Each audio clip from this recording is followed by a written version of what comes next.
Hey, Shalom. Shalom. 1 second.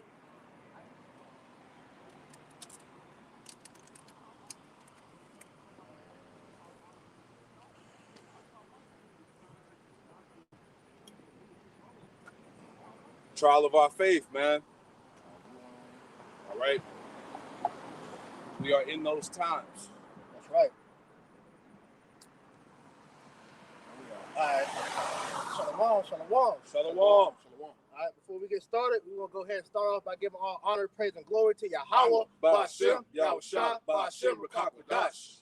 Double honors to our apostles and elders of Great Millstone that taught us this truth and that rule well. And peace and salutation to the elect out there laboring on and believe in the name of Yahweh, Ba'ashem, Yahushua. To you, we say Shalom. Hey, Shalom. Shalom, man. You know, as the title of the lesson say, man, this is a trial of our faith, man, because what we are seeing pretty much is the Lord beginning to bring the persecution on the earth, because we are witnessing the fall of Babylon, the fall of Esau's kingdom, man.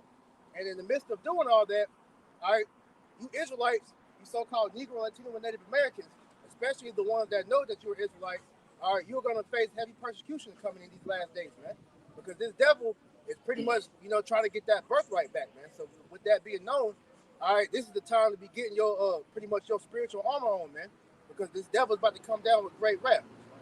We go ahead and start with that 1 Thessalonians Chapter 5, verse 1. But of the times and the seasons, brethren, ye have no need that I write unto you. Right. The times and the season that we're in is what? Can I get Ecclesiastes 3? Yep. Because at the end of the day, man, you gotta know what times we're in, man. Yeah. You gotta be able to discern, man. Like the brother said, hey, the war is already declared against Jake. Mm-hmm. All right. That's basically happened since of 2019, 2020, man. Right. All right. When you was the reason that this damn scamdemic, all right, you the reason why this shit is being prolonged, man. Right. You're looking at you become the face of everything that's wrong in the world, man. That's right. That brother got it for you. Is the book of Ecclesiastes, chapter 3, and I'm gonna start at the top, verse 1.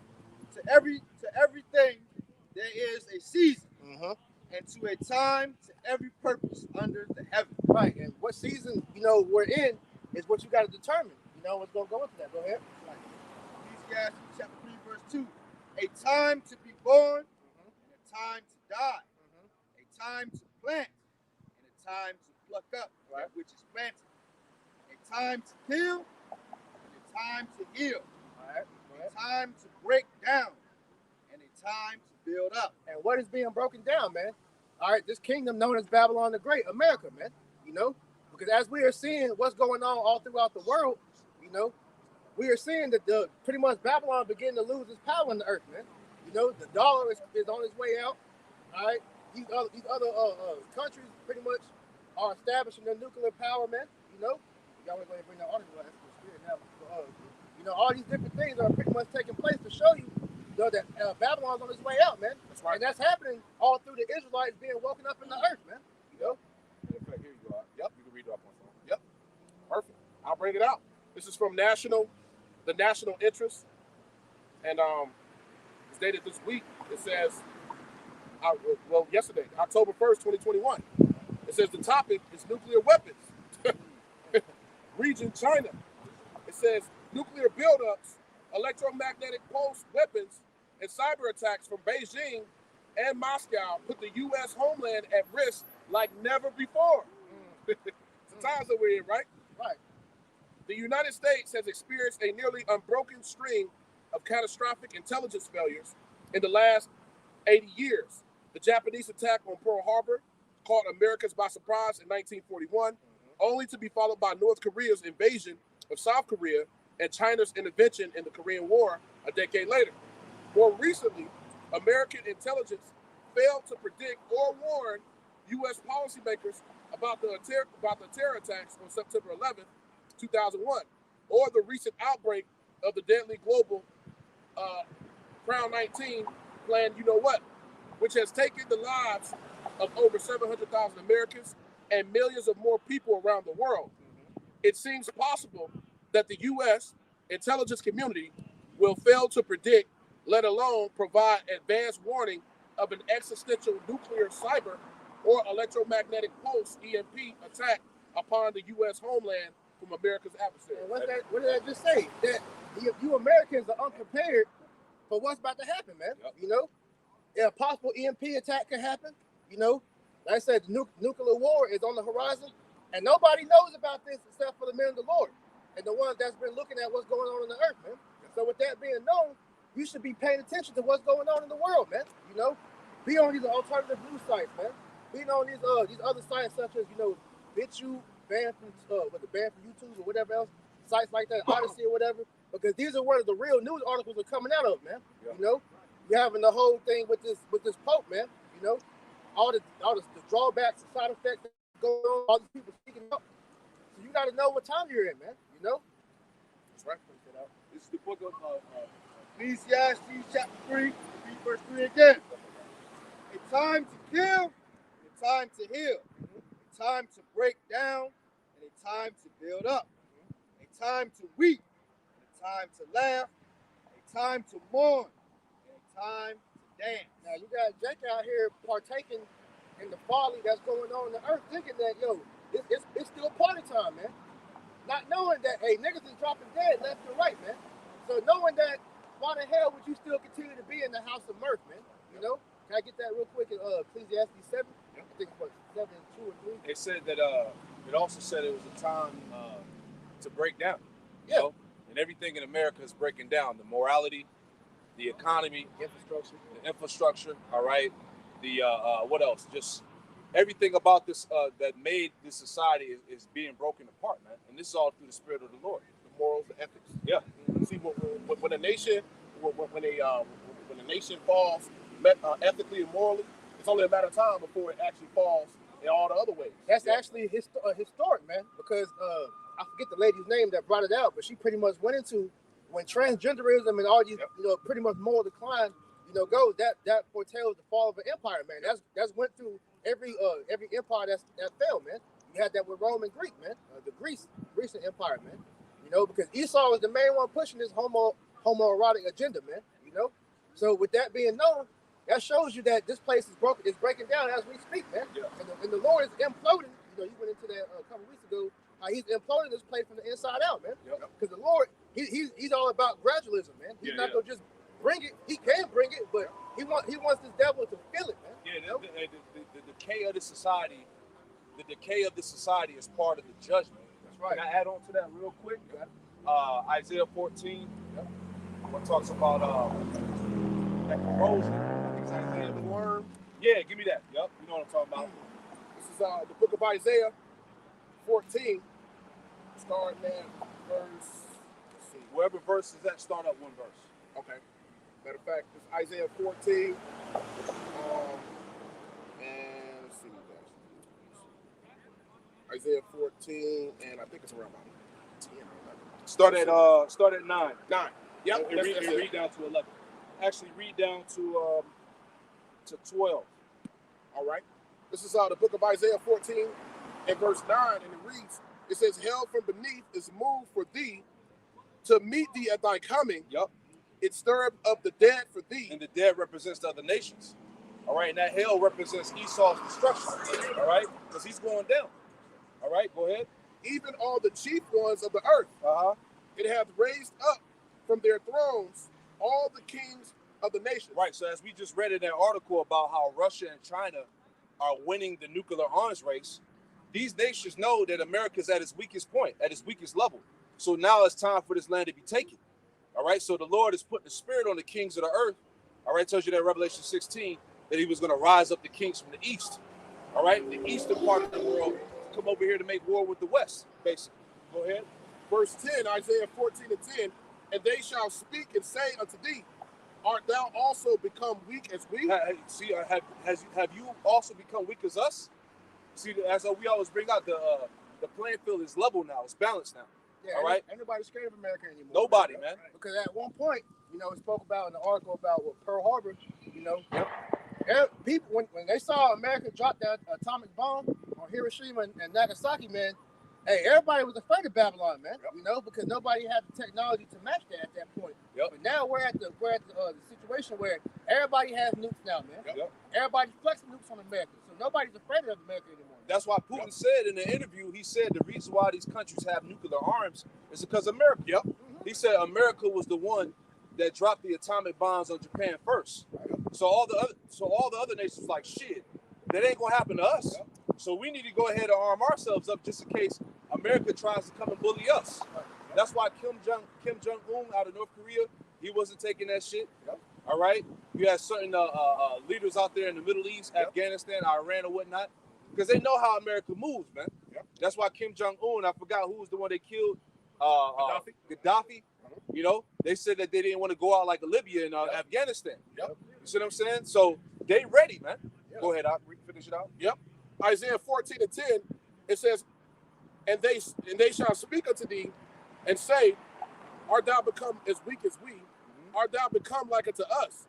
Thy pomp is brought down to the grave, and the noise of thy vows, the worm is spread under thee, and the worms cover thee. Right, so it says their pomp has gone down to the grave. That your pomp is your pride, man.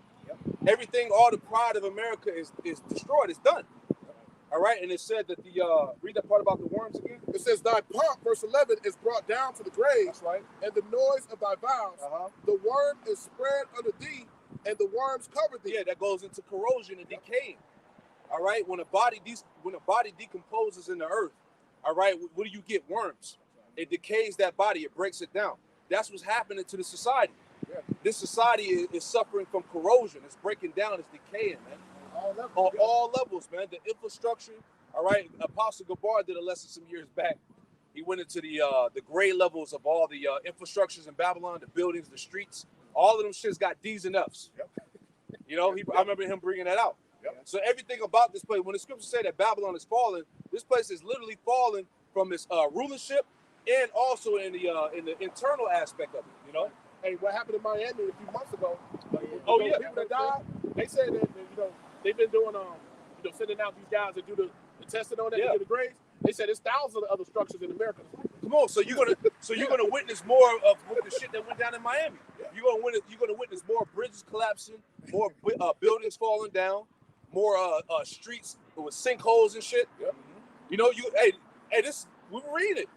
This place is corroded. Read it one more time. I'll finish out Isaiah 14 and 11. Thy pomp is brought down to the grave, and the noise of thy vows, the worm is spread under thee, and the worms cover thee. The worms cover thee. Go ahead. How art thou fallen from heaven, O Lucifer? How art thou fallen from heaven, O Lucifer, man? Okay, Lucifer. When you look up Lucifer in this verse, in the blue letter, it goes back to the king of Babylon, man. Esau, Edom, man. The light bearer, man. All right, so his ass is falling out of rulership, man. It's not talking about Satan getting kicked out of heaven, man, like these Christians going to, man. Okay, this is talking about this devil, this Esau, the so-called white man, being booted out of power, man. Okay, go ahead, O Lucifer, son of the morning, how art thou cut down to the ground? You see? Which didst weaken the nation. This nigga weakened the whole world, man. He put all nations to flight, man. He was the big bad bully of the earth at one point, man. Any more? For thou hast said in thy heart, I will ascend into heaven. I will exalt my throne above the stars of the Most High. And the stars of the Most High represent you Israelites. Go ahead. I will sit also upon the mount of the congregation in the sides of the north. Speaking on North America, because Esau is still ruling over Jake in slavery here in America, man. Go ahead. I will ascend above the heights of the clouds. I will be like the Most High. Right. See, this man has set him up. He just set himself up as God, man. And how he's done that on the earth is by mandating his legislations, this science, so-called, his pseudoscience. All right, this damn Crown 99 bullshit. All right, because as the elder was bringing out, this Crown 99 shit is another idol, man. He's making people bow down. All right, this is part of the image of the beast. You know. I got to add on to that. This is Jeremiah 50 and 23. This is the book of Jeremiah 50 and verse 23. Jeremiah 50 and 23. And it reads, how is the hammer of the whole earth cut asunder and broken? Because that's like I was going into, man. Hey, Babylon at one point was known as the hammer of the earth, man. You know, it was actually, I forgot the Edomite that said it. General Wesley Clark. Yeah, he actually said that, man. That America is the hammer of the earth, man. Read it again. Jeremiah 50 and 23. How is the hammer of the whole earth cut asunder and broken. Right. How was America cut asunder, man? Through the spirit power of Yahweh Shem Yahushua. Because he has his prophets out here prophesying the downfall of this place. And through the spirit, man, this place is falling, man. You know? And physically, we're seeing the fall of it. You know, we just went into examples of how this place is falling, man. So knowing that Esau was going out of power, this devil is trying to fight back against the Lord, man, which he's starting with the Lord's people, man. You know? How has Babylon become a desolation among the nations? Right. You know, just going into that, showing you that this place is on its way out, man. You know? Yeah. We're going to keep reiterating that point for all you jakes that can't understand that, man. Who are fighting to prolong this place, man, when this devil is clearly, you know, he's on his way out, man. Yeah. So for America to be in this situation in the earth right now, this is an astonishment to the world. Yes. Yeah. Everybody like, oh shit. Yes. You know? It's pre-game now, Yeah, man. You know? it's going down. Yes. Because at one point, nobody had the ability to if countries wanted to come on the shores of America, they would be met with much resistance. But America has become so weak. You know, you got trannies and women in the military. You know, shit. You had to do. They had to weaken the pretty much the interest to get into it because nobody wants to join. Yep. Everybody's fat. Yep. You know, overweight. Yep. You know, so the military itself is weak, man. So nobody fears this place anymore, man. You know. And it's funny you say that too, because during the time of war, and I witnessed this being in. Hey, once war was hopping and popping, once the whole thing Afghanistan kicked off and Iraq kicked off, they was lowering the standards real low to get in. Yeah. It was pretty much, hey, they pretty much was waiving everything. You know what I'm saying? You damn near could be a pedophile or whoever, some thug, murderer just to get a body. And look how bad it's got to where they didn't put on the bill that women gonna get drafted now, man. This is how far Esau has gone, man. You know, so that shows you that he out of here, man. You know. God, Yeah, I think go down to like 8. The book of Ecclesiastes. This book of Ecclesiastes, chapter 3, and I'm going to read verse 5. A time to cast away stones, and a time to gather stones together. A time to embrace, and a time to refrain from embracing. Right? Yeah, it said a time to refrain from embracing, man. Right. All right, that's why the concept of unity is done. Yep. Right. All right, you got this this Crown 99 bullshit. Everybody's divided over it. You know, people believe Esau, some don't. You know what I'm saying? So all that coming together, all that unity is finished. Right. You know? The Lord has mingled a spirit of division in the earth, man. Yep. You know. So with that being said, everybody's at everybody's throat now, man. You know, the jab versus the unjab, the Democrats versus the Republicans. Yep. You know. And we're not even talking about, you know, the nations, man. You know, Jake versus Esau and all that. It's down to a moral level, man. Shit, you got the homos versus the straight people now, man. Yeah. You know, it's division everywhere, man. So Yep. now it's not the time for unity like Biden promised when he first got in the office, man. Yep. You know, if you notice, he's reneged on every promise he's made since he stepped into that That's office. why everybody man. mad. You know, everybody knows, especially these Edomites. Everybody knows this man is a damn liar, man. Hey, you got people coming against in his cabinet coming against him, man. Yep. You know. Yep. Yeah. Book of Ecclesiastes, it's the book of Ecclesiastes, chapter 3, verse 6. A time to get and a time to lose.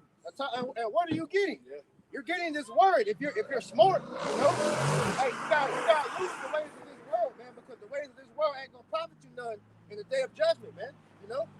A time to keep, a time to cast away. And what are you supposed to be keeping? Your garment, man. You know, casting away the cares of this world. You know. Yeah. A time to rend and a time to shoot. A time to keep silence and a time to speak. And right now, the time to speak is now, man. But we're slowly entering into the time to where that silence is about to come. All right, the famine of the word is near, man. Esau's regulating all these different things with the internet. So now you can't speak against the juice now, man. You know.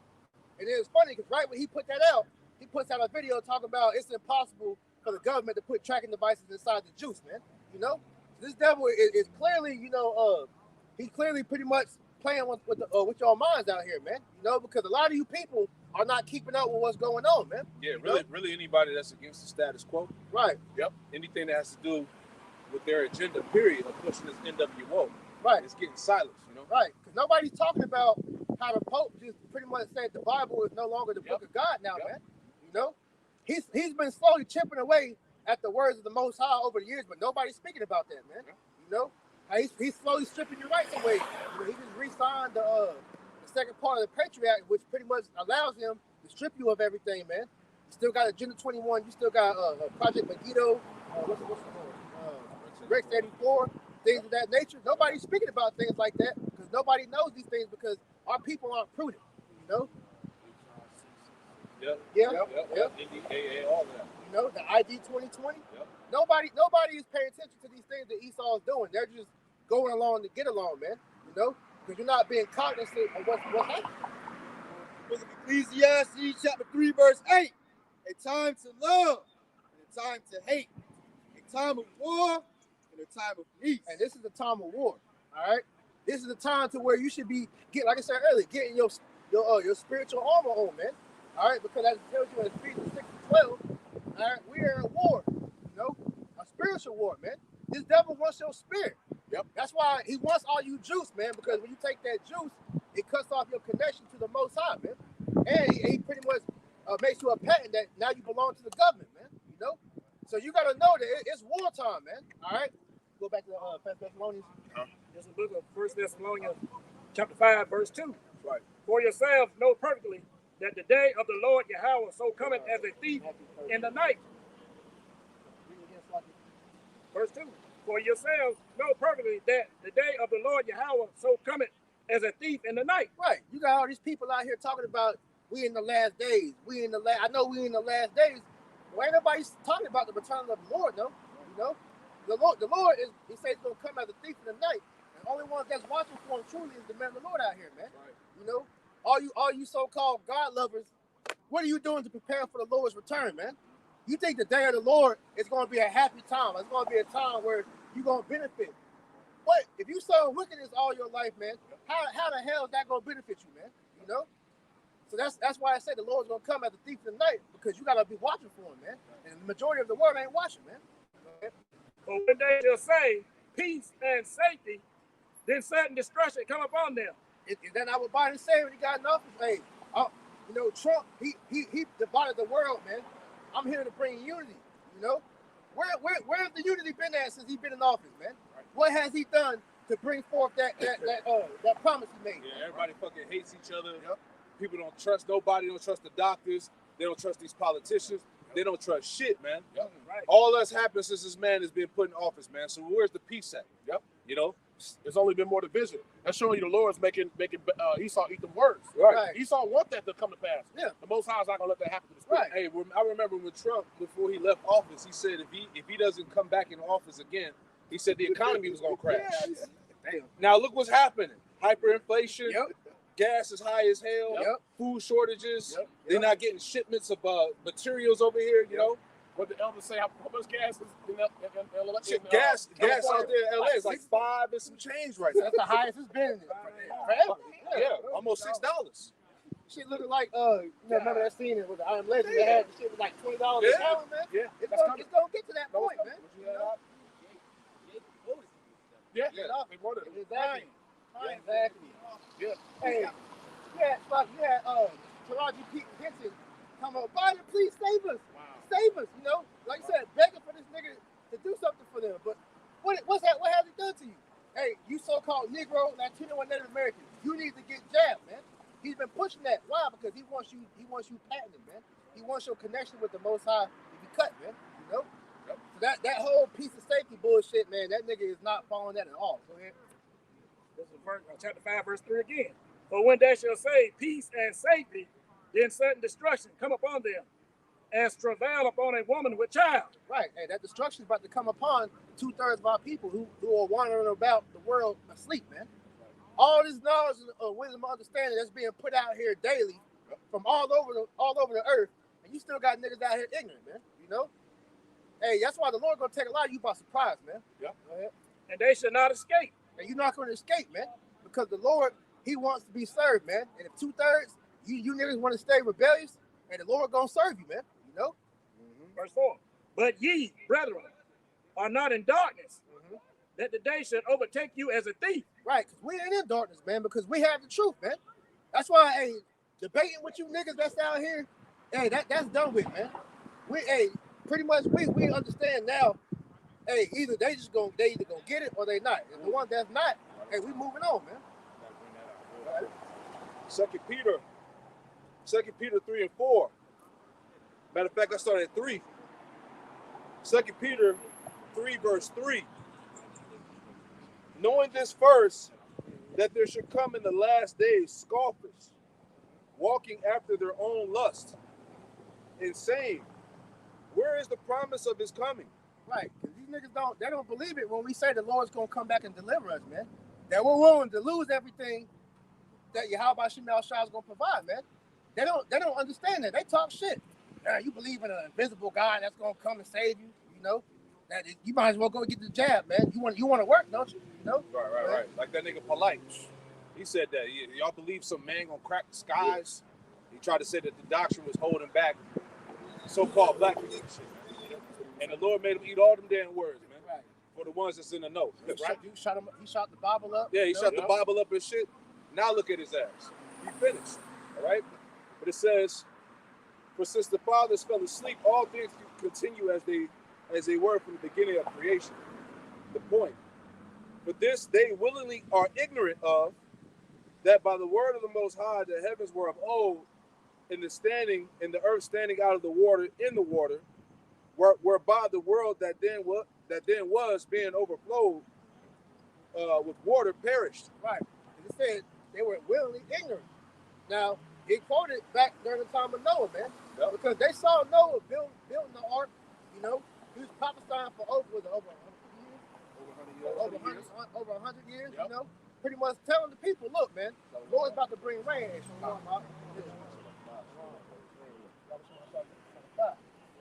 So yeah, the Lord said he was going to bring rain. And what happened, man? And the people, they laughed at him. They mocked. They were still giving him the marriage, you know, doing all that bullshit. But what happened? When the flood came, man, niggas started scrambling. It's going to be the same thing going on now, man. Yep.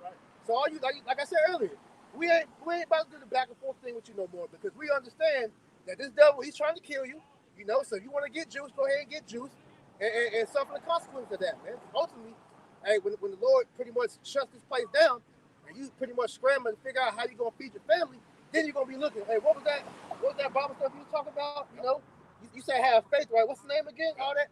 But it's going to be too late, man. You know, the doors of mercy going to be closed for you at that point, man. That's right. Go ahead. You go back. This is verse 4 again. But ye, brethren, are not in darkness, that the day should overcome take you as a thief. Ye are all children of light, and the children of the day. We are not of the night, nor of darkness. Right. We are the children of the light. Why? Because Yahweh Shemel Shah has shined that light upon us. Can I get Isaiah 61 real quick? Yep. At the end of the day, man, hey, you gotta walk like you got sense nowadays. In these times, man. You know, because having wisdom is going to be the most important thing to get you through what's about to happen in this earth, man. So you got to walk like you have the light, man. That's right. This is the book of Isaiah, chapter 60, verse 1. Arise, shine, for thy light is come. The glory of the Lord Yahweh Shah is risen upon thee. Yeah, it says the glory of Yahweh Shah has risen upon us, man. So he has awoken us out of this darkness that our people are in, man. You know, the elect of our people have been woken up, man. You know, go ahead. Verse 2, for behold, the darkness shall cover the earth, and gross darkness the people. Yeah, and the people in gross darkness, man. You got niggas in 2021 still calling upon Jesus Christ, man. Still deep into the Christianity, man. Still thinking that Esau, he loved them, man, that he's trying to help them. Yeah. That's gross darkness, man, because this devil is showing you, man. Like I mentioned last week, Biden came out and said, I don't care if you think I'm Satan reincarnated, man. That should let you know that this nigga, he's ready to roll on Jake, man. That's it. You know? Go ahead. Verse 2, for behold, the darkness shall cover the earth, and gross darkness the people. For the Lord Yahweh Shemel Shah shall rise upon thee, and his glory shall be seen upon thee. And his glory is being seen now, because we're out here on the highways and byways, out for everybody to see us, man. And yet you got our people riding by, you know, laughing, you know, probably talking shit in their minds. But that's going to come back on them in that day because they wanted to stay asleep. They wanted to stay in darkness. When the Lord brings that judgment, he going to replay that memory of that, man. Hey, I gave you the opportunity. Why didn't you take advantage, man? You know? Go back and This is 1 Thessalonians Chapter 5, verse 6. Therefore, let us not sleep as do others, but let us watch and be sober. Yeah, man. This ain't the time to be asleep. Tell you that Romans 13:11, man. Now is the high time to awake out of sleep, man. Because we're at the end. Man, we about to go home, man. You know, the Lord's about to come back and deliver us, man. So now it's time to be in hyperdrive, man. Doing everything you can to show you how by Shimmy Abishai you believe so he can come save you, man. You know? Go ahead. For they that sleep, sleep in the night, and they that be drunken are drunken in the night. But let us who are of the day be sober. Yeah, let us be sober, man. Being aware, you know? Go ahead. Putting on the breastplate of faith and love, and for a helmet, the hope of salvation. Because that's that armor I was speaking about earlier, man. Being fully prepared for all the things the devil is trying to come down upon you with, man. You know? So you can be, you know, prepared to pretty much quench the fiery darts of the wicked, as the scriptures say, man. This devil, hey, you can't put nothing past him, man. Everything that he does, man, it's involved in destroying you, man. Defiling you, man. You know? Okay, somebody get Matthew 16, read verses 2 through 4. All right, because the scripture we just read, it emphasized being sober. And like the priest was going into, part of that being sober is understanding your surroundings, man. All right, and which our people don't exercise. Because part of understanding your surroundings is discerning the times. Yep. Understanding the time and season that we are in the earth, man. Yep. All right, whoever got that. Matthew 16, verse 2. He answered and said unto them, when it is evening, ye say, it will be fair weather, for the sky is red. Yeah. See, Jake knows the seasons. He knows when it's going to rain and all of that. Go ahead. Verse 3. And in the morning, it will be foul weather today. Yep. For the sky is red and the lowering. Mm-hmm. O ye hypocrites, ye can discern the face of the sky, but ye cannot discern the signs of the times. Yeah, exactly. Jake can discern everything but the signs of the times, the season he in, man. All right? We're in a time of Jacob's trouble, man. That great temptation, the hour temptation that's coming on the earth. Any more out? Yes, verse 4. A wicked and adulterous generation seeketh after a sign, Mm-hmm. and there shall no sign be given unto it. Yeah. See, 2/3 of our people, which represent that wicked and adulterous generation, they seek after a sign, but you have the sign. Yep, that's what I'm about to say. All right? Yep. Which is the prophets. Yeah. You know? The fact that we're out here prophesying unto you, giving you this word, giving you the warnings, man, for free, that's the sign within itself. Worldwide, man. But Jake want the Most High to crack the clouds and speak to him personally, man. Yeah. The Lord don't work like that, man. You know, so there comes a time where you got to humble the hell down and present yourself before the house of the Lord, man. Yeah, they want an angel to come down, an actual angel to come down and profess the message to him, which actuality, we are the angels, man. Yeah, because all angels mean is messengers. Yeah, right? we the messengers, man. But our people are they're so carnal minded they can't see what the Lord is trying to show them, man. Mm-hmm. But surely the Lord will do nothing but he revealeth the secrets unto the prophets. That's it. As the scripture said. That's it. I'm going to finish off 4 right quick. Yep. But the sign of the prophet Jonas, and he left them and departed. There you go. That's what we just said, We man. represent Jonas in the spirit. Right. We're doing the same thing Jonas was doing, man. Yep. This is some of the signs the Lord sent these common people around here. This is St. Luke, chapter 21, verse 25. And there shall be signs in the sun and in the moon. Yeah. You can see all these blood moons, you know, super moons, rose moons, you know, different things going on in the heavens. Hey, that's the Lord giving you something about to happen. Hey, man. another sign, brother just said to me today, 57 earthquakes, 57 volcano eruptions Same time. went off at the same time. Was it yesterday he said? Come on, Hey, man. another sign too was on the Day of Atonement. What was it, the Red Sea or one of them seas over there? Turn red, right? It turned blood red, man. You know, on the Day of Atonement. Yep. Well, that show you, man. And then another way you let you know, we had back last year, man. Right after the Passover, what happened? The thing happened, man. Yep. You know, the plan thing, man. Yep. You know, And during that time, remember, we saw the chariots by the moon. exactly. It was a fleet of them too, man. Yep. And in the stars, and upon the earth, distress of nations, with perplexity. Right. The sea, the waves roaring. Men's heart failing them for fear, for looking after those things which are coming on the earth. For the powers of heaven shall be shaken. Yeah, because at the end of the day, man, all these different natural disasters that's happening, ultimately that's the Lord, you know, showing that He's on His way back, like it tells you in 2 Ezra 9, man. You know, come. This is the book of 2 Ezra, chapter 9, verse 1. He answered me then and said, measure thou the time diligently in itself. You see how the Lord keeps telling you to measure the times, man, to know, to be aware of the times that we in, man. He keeps reiterating that because he wants our people to know, man. Look, know what's going on, man. You know, go ahead. And when thou seest part of the signs past, which I have told thee before, then thou shalt understand that it is the very same time wherein the highest will begin to visit the world. And Yahweh Shem Yahushua is beginning to visit the world, man. You know, because like I mentioned earlier, man, all these different things happen in the earth. That's the Lord showing signs that he's on his way back, man. He's having the earth fight against Esau, which also showing you that this devil's on his way out as well, man. You know, which he made. Verse 3. Wherefore, when there shall be seen earthquakes and uproars of the people in the world, then shalt thou well understand that the Most High spake of those things from the days that were before thee, even from the beginning. right? Just to tell you, man, the end was written, you know, from the beginning, man. You know, and this place was destined to fall before it was even incepted, man. So all these different things that's happening is just reiterating the fact that how about Yahushua is bringing this place down, man.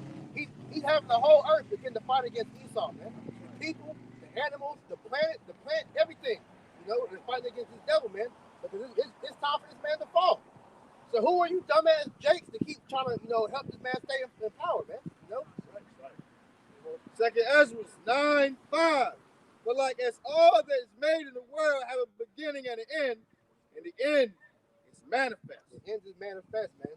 So be aware that, hey, we're about to go home, man. Realize that fact that we ain't got too much longer in America, man. You know, this place possibly can't go on for another 10, 20 years, man. All right? Hey, we'd be lucky if we out of here by next year, man, Lord willing, man. So knowing that now is the time to get yourself right with the Lord so that you have a chance to be able to make it to the kingdom on that first go around, man. You know? So you can be in that skip line in the kingdom, man. Precept. Speaking of the end, Ecclesiastes 7:8. It says, better is the end of a thing than the beginning thereof. Yeah. Yeah, better is the end, because what's happening with the end, man, is that the Israelites are beginning to come back into the power seat. That's right. You know? So Esau has to fall for us to be able to get in the kingdom, man. And with Esau fall, what's gonna happen? All right, we're gonna have to face hard times, man.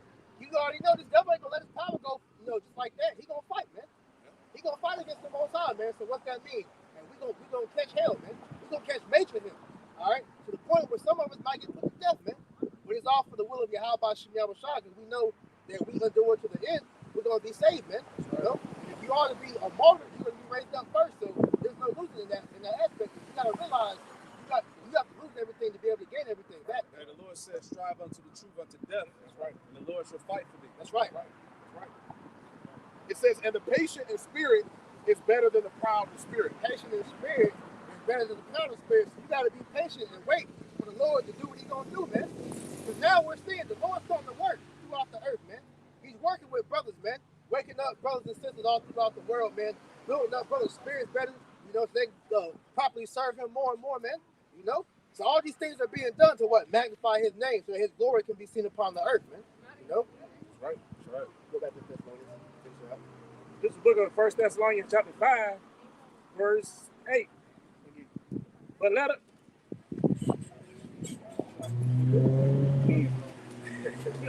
Elements.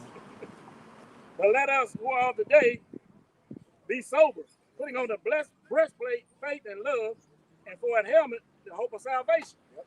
For the Most High had not appointed us to wrath, but to obtain salvation by our Lord Yahushua HaMashiach. And that's the mind state you got to keep, you know, to keep yourself saying this thing. The Lord didn't ordain us to be destroyed, man, because He gave us the truth. He gave us the light, man. You know, we're better off than majority of the world. Why? Because we have the blueprint of how it's gonna go down, man. We have a chance, man. He gave us His name. He gave us, you know, our language back. You know, gave us the knowledge, wisdom, understanding. So, man, why not fight, man? You've been given all the tools you need to fight. So, hey, make sure you're doing what you gotta do in the spirit, man. You know, at the end of the day, man, when you start seeing 2/3 drop, you start seeing, you know, the heathen and all these people start dropping dead. That just lets you know, hey, we almost got this bitch, man. You know. I got a precept for you going into that. Just for you. Sirach 33. Sirach 33 in verse 10. He's going into that separation, right? Because the Lord said He's gonna be with the elect. into the ends of the world. Yep. Sirach 33 and 10, it says, and all men are from the ground, and Adam was created of the earth. In much knowledge the Lord hath divided them, and made their ways diverse. Some of them hath he blessed and exalted, and some of them hath he sanctified, and set him near and set near himself. But some of them hath he cursed and brought low, and turned out their places. See? So, hey, the blessing of the Lord is the elect, and the curse is the 2/3 of the heathen and the wicked. That's right. So that's why we labor, we give all diligence, in this thing of ours, which is true, to make our call of election sure. Because we don't want to, we pray that we're not of those that turn back, that's going to be destroyed. You see the children of wrath. Right. So we want to be of those that he blessed. Right. You see what I'm saying? And those he's going to exalt in the end, and we don't want our glory now. So we going hard for the Lord. We're willing to give up everything on the side because we want our glory in the kingdom. Right. Can I add on to that? Let me get Romans 8 and 16. Somebody get that real quick. Yep. Just to add on to what the brother Sagala was saying. Romans 8 and 16. This is Romans chapter 8, verse 16. It says, the Spirit itself beareth witness with our spirit that we are the children of the Most High. Go ahead. And if children, then heirs of Yahweh by Shem Yahushua, heirs of Yahweh, and joint heirs with Yahushua. Yep. If so be that we suffer with him, that we may also be glorified too. Together. Brother just said, man. Yep. So we suffer with the Lord to be glorified with him. Because, hey, the Lord is going to share his inheritance with the elect. Right. Read down to the next verse. Huh? It says, for I reckon that the sufferings of this present time are not worthy to be compared with the glory which shall be revealed in us. Yeah, you see? So the sufferings, the hell that we catch, hey, it's a scripture where it says that this hell we catching is a light thing. You know what I'm saying? I forgot where it's at. I think it's in Corinthians somewhere. But all of this shit that's going on that we're going through right now is not worthy to be compared to the glory and the blessings and the inheritance that the things that the Lord has in store for us, man. Right. It tells you in Sirach too that pretty much don't be ashamed when you're brought down to a lower state. Let's paraphrase it, man, because you got to be brought down low to be picked up, man. So in this kingdom, we're gonna be brought down very low. We're gonna be stripped of everything. We're gonna be persecuted, but it's all that suffering is all just to pretty much prepare us, for the kingdom, man. This is the book of Sirach, chapter 2, verse 1. My son, if thou come to serve the Lord, prepare thy soul for temptation. Right. That's a given when you come into this truth, man. So you can't be dismayed when things start happening to you once you step across that line and pledge yourself to the Lord, man. Right. Set thy heart aright and constantly endure, and make no haste in the time of trouble. Yeah, you gotta set thy heart aright and constantly endure. Endure hardness like a good soldier for Hamashiach, man. You are bought with a price, man. So the things that you go through in this world, is really nothing compared to what Yahushua went through. So knowing that, and you gotta take whatever come upon you, because Micah 7 and 9 I always bring it out. Yep. And we bear the indignation of the Lord because we sinned against him, man. This is the least we can do to bear this little bit of hell that we're facing, man. Job said, though the Lord slay me, I will maintain my integrity. That's it. That's right. Sirach 2, verse 3. Cleave unto him and depart not away, that thou mayest be increased at thy last end. Yeah. That's what we all seek. Hey, to be brought low, say he can bring us back up. If he bring us back up, we're going to be on top of everything, man. That's right. Rules of the whole universe, man. Like He-Man, masters of the universe, man. That's right. That's going to be a literal thing. Yep. Here's the point. Sirach chapter 2, verse 4. Whatsoever is brought upon thee, take it cheerfully, and be patient. Thou art changed to a lower state. Yeah, be patient, because the Lord's going to get you through it. You just gotta feel that fire, man. Hey, like how pretty much the Lord had Daniel, Shadrach, Meshach, and Abednego be put in that furnace, and we're being put in that furnace of affliction, man. The hell to show you, are you worthy for me to deliver you, man? We got to prove ourselves to Yahweh by Shem Yahushua, which means that we got to go through the hell. But what gives us comfort while we go through that hell is this wisdom, man. Sophia, man. Okay. I got that. Go ahead, get yours. This is 1 Corinthians 3 and 13. Every man's works shall be made manifest. For the day shall declare it, because it shall be revealed by fire, and the fire shall try every man's work of what sort it is. Right. So that fire is going to prove you to show if you're really a man of the Lord or not, man. Because, hey, a part of being in this work is catching hell, man. There's nothing you can do to get around that, man. Because if you ain't catching hell, that means what? The Lord ain't dealing with you, man. Yeah, the Lord got to prove you. You know, He got to test your spirit. You got to earn the kingdom. Yep. That's basically what this hell is about. Right. You got to earn that blessing, man. Right. You got to put the work in, man. You know, the Lord got to see what your integrity is, man. Yeah. You know, because when you finally get through all that and you pretty much obtain the kingdom, you want to appreciate it. That's why the Lord had us go through all this whole movie, so that we can appreciate the kingdom. Because He would have just gave it to us straight out, like in Genesis, man, that would have just been it. We wouldn't appreciate the kingdom like how we are going to the kingdom of heaven, man. And you can't make the team without trying out. Come on, man. God damn. Jake went the easy way, man. Shit. Hey, you can't make it to the kingdom taking the broad way, man. The broad way leads to destruction, man. That's the way of the world. All right, the straight gate is to prove you, man. You know. And one quick point. Psalm 82:6 says, "We are gods on the earth." In order to be truly a god, be in that in that estate here on the earth, lowercase gods, to be powers here, and to be back in our rightful place, we got to be able to understand good and evil. Yeah. So that's why we had to go through all this evil in order to and all this wickedness and be afflicted the way we are in order to have the balance. Right. Because it said that word God, it goes back to Judges, man. Yeah. So it said we're a nation of kings, priests, and judges. Yeah. So how are we going to judge properly if we didn't get the full understanding of what wickedness was, man? Judges and rulers. Exactly. How you gonna be able to rule? You have to have that balance. Right. Yeah. So we're going through all this. So when we get the rulership seat, all right, we're gonna have a zero policy of wickedness, man. Yeah. All right, you nations go off, you're gonna get judged swiftly, man. You know, and we're gonna be perfect. You know, that's another promise the Lord's gonna give us if we can endure unto the end. That's right. All right, we're gonna get new bodies, and the law, statutes, commandments are gonna be put in our inward parts, man. And we're never gonna sin again. We're never gonna have a wicked thought or none of that, man. You know, so how much more do you get that when you pretty much follow through to the end, man? That's right. That's right. Yeah, go ahead. No, I'm gonna bring out This 1 Corinthians chapter 3, verse 16. Know ye not that ye are the temple of the Most High, that the Spirit of the Most High dwelleth in you. Yep. If any man defile the temple of the Most High, him shall the Most High destroy. And that's heavy because Esau knows that we're the temple of the Most High. That's why he wants you juice, man. Put all them filthy abominations within your spirit, which is going to disconnect your pineal gland, man. You know? So he's doing all this for a reason, because this devil knows, man. Go ahead. For the temple of the Most High is holy, which temple ye are in. Which temple ye are. Yep. So these bodies don't belong to us, man. They belong to Yahweh Shem Yahweh Shah. So you're supposed to treat it as such, man.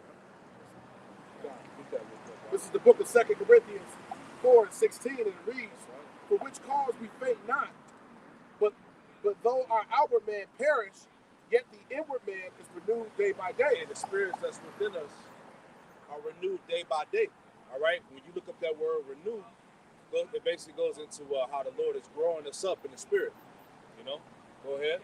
Verse 17, "For our light affliction, which is but for a moment, worketh for us a far more exceeding and eternal, Salakia, weight of glory." I read it again. Yeah, go ahead. 2 Corinthians 4:17, "For our light affliction, which is but for a moment." Which is but for a moment. This hell that we're going through, this shit that we got to endure it's just for a moment. Go ahead. Right. "Worketh for us a far more exceeding and eternal weight of glory." Right, and that's heavy. That eternal weight of glory is what? The inheritance, the kingdom of heaven, man.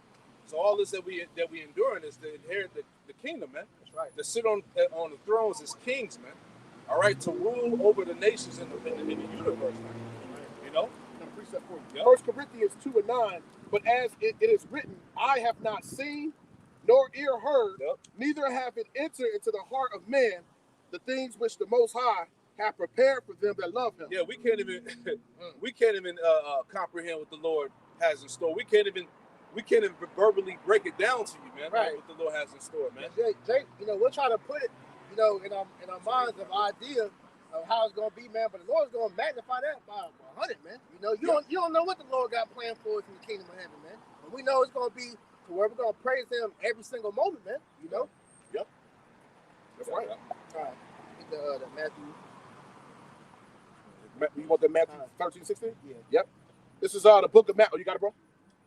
This is the book of Matthew 13 and verse 16, and it reads this red letter, but blessed are your eyes, for they see, and your ears, for they hear. Right. So you should count yourself blessed if you're able to understand this knowledge, wisdom, and understanding, man. If you're able to comprehend what we're telling you, man, so that you can prepare to pretty much, get the kingdom of heaven, man. Lord willing, all of us be of the elect, man. Okay? So that's the thing, like you went into earlier in that Sirach, that, 2/3, hey, they're cursed because they weren't given this ourselves, man. They're not able to see through the darkness of the world what Esau is trying to come upon them with, man. They don't have the light. They don't have the light, man. They don't have Yahweh Shah. That's right. The Lord said, blessed are your eyes, for you're able to see, and your ears, for you're able to hear, and which means what? You can understand what's going on, man. That you can hear the Lord calling you, man. Because the Lord's calling his people, but who's answering, man? Only the elect, man. This is the book of Isaiah, chapter 59, verse 15. Yea, truth faileth, and he that depart from evil maketh himself a prey. And the Lord Yahweh saw it. Yeah, so coming into this truth, Esau sees that, hey, when you're trying to serve the Lord, he's going to come at you, man. So that's why Biden slipped up and said, hey, we got to get these Israelites jabbed, man. You get pretty much the legislation set up to come against the Israelites, man. You got the what's it called, the Southern Poverty Law. Yeah. They got law center. They got the different branches of Great Millstone and different Israelite groups on there because they know that they call us hate groups, but they know we're prophesying the downfall of this place. So with us doing that, we're bringing truth to all these people, man. Even the Edomites are getting the truth from us, man. He's the accuser of our brethren, man. That's right. What you say, because when you even go into the word accuser, he categorizes us. Yep. Right. He puts us in these different box categories. Yep. So everybody's marked that knows they're Israelite, man. Right. Anybody that spoke against this man's system is marked, man. Yep. So what's that? And what's he trying to say, man? That the Israelites are the reason why the world is going to hell. He called us the prophets of doom, man. But we're prophesying your downfall. So at the end of the day, we're not doing nothing wrong. We're doing what the Bible says to do, man. So that shows you that this man is the devil because he's trying to spin the narrative that we're the bad ones, but he's really the one destroying the earth, man. He's gonna come against all you that believe the truth, man. He's gonna come against all you Israelites, period, but mainly the ones that know the truth, man. Yep. That's why he's putting the mandates out where if you don't want to get jabbed, you're gonna get fired, man. It's gonna be pretty soon. You ain't gonna be able to go to the grocery store. Yep. You ain't gonna be able to drive on the highways, get on no plane. Yep. You're gonna be subject to pretty much being cut off from the whole world, man. You already can't speak. Yep. You can't speak. You don't have a voice. You don't have an opinion. Nope. All you gotta do is just shut the hell up and listen to the devil, man. That's how he wanted, man. Because the whole point of keeping people distracted, dumb and blinded, all right, is that for people will not be able to think critically, man. Right. See, these devils in power, they don't want you thinking, man. Yep. They just want you to do. Right. They slaves ain't supposed to think. Exactly. Yeah. They just supposed to work.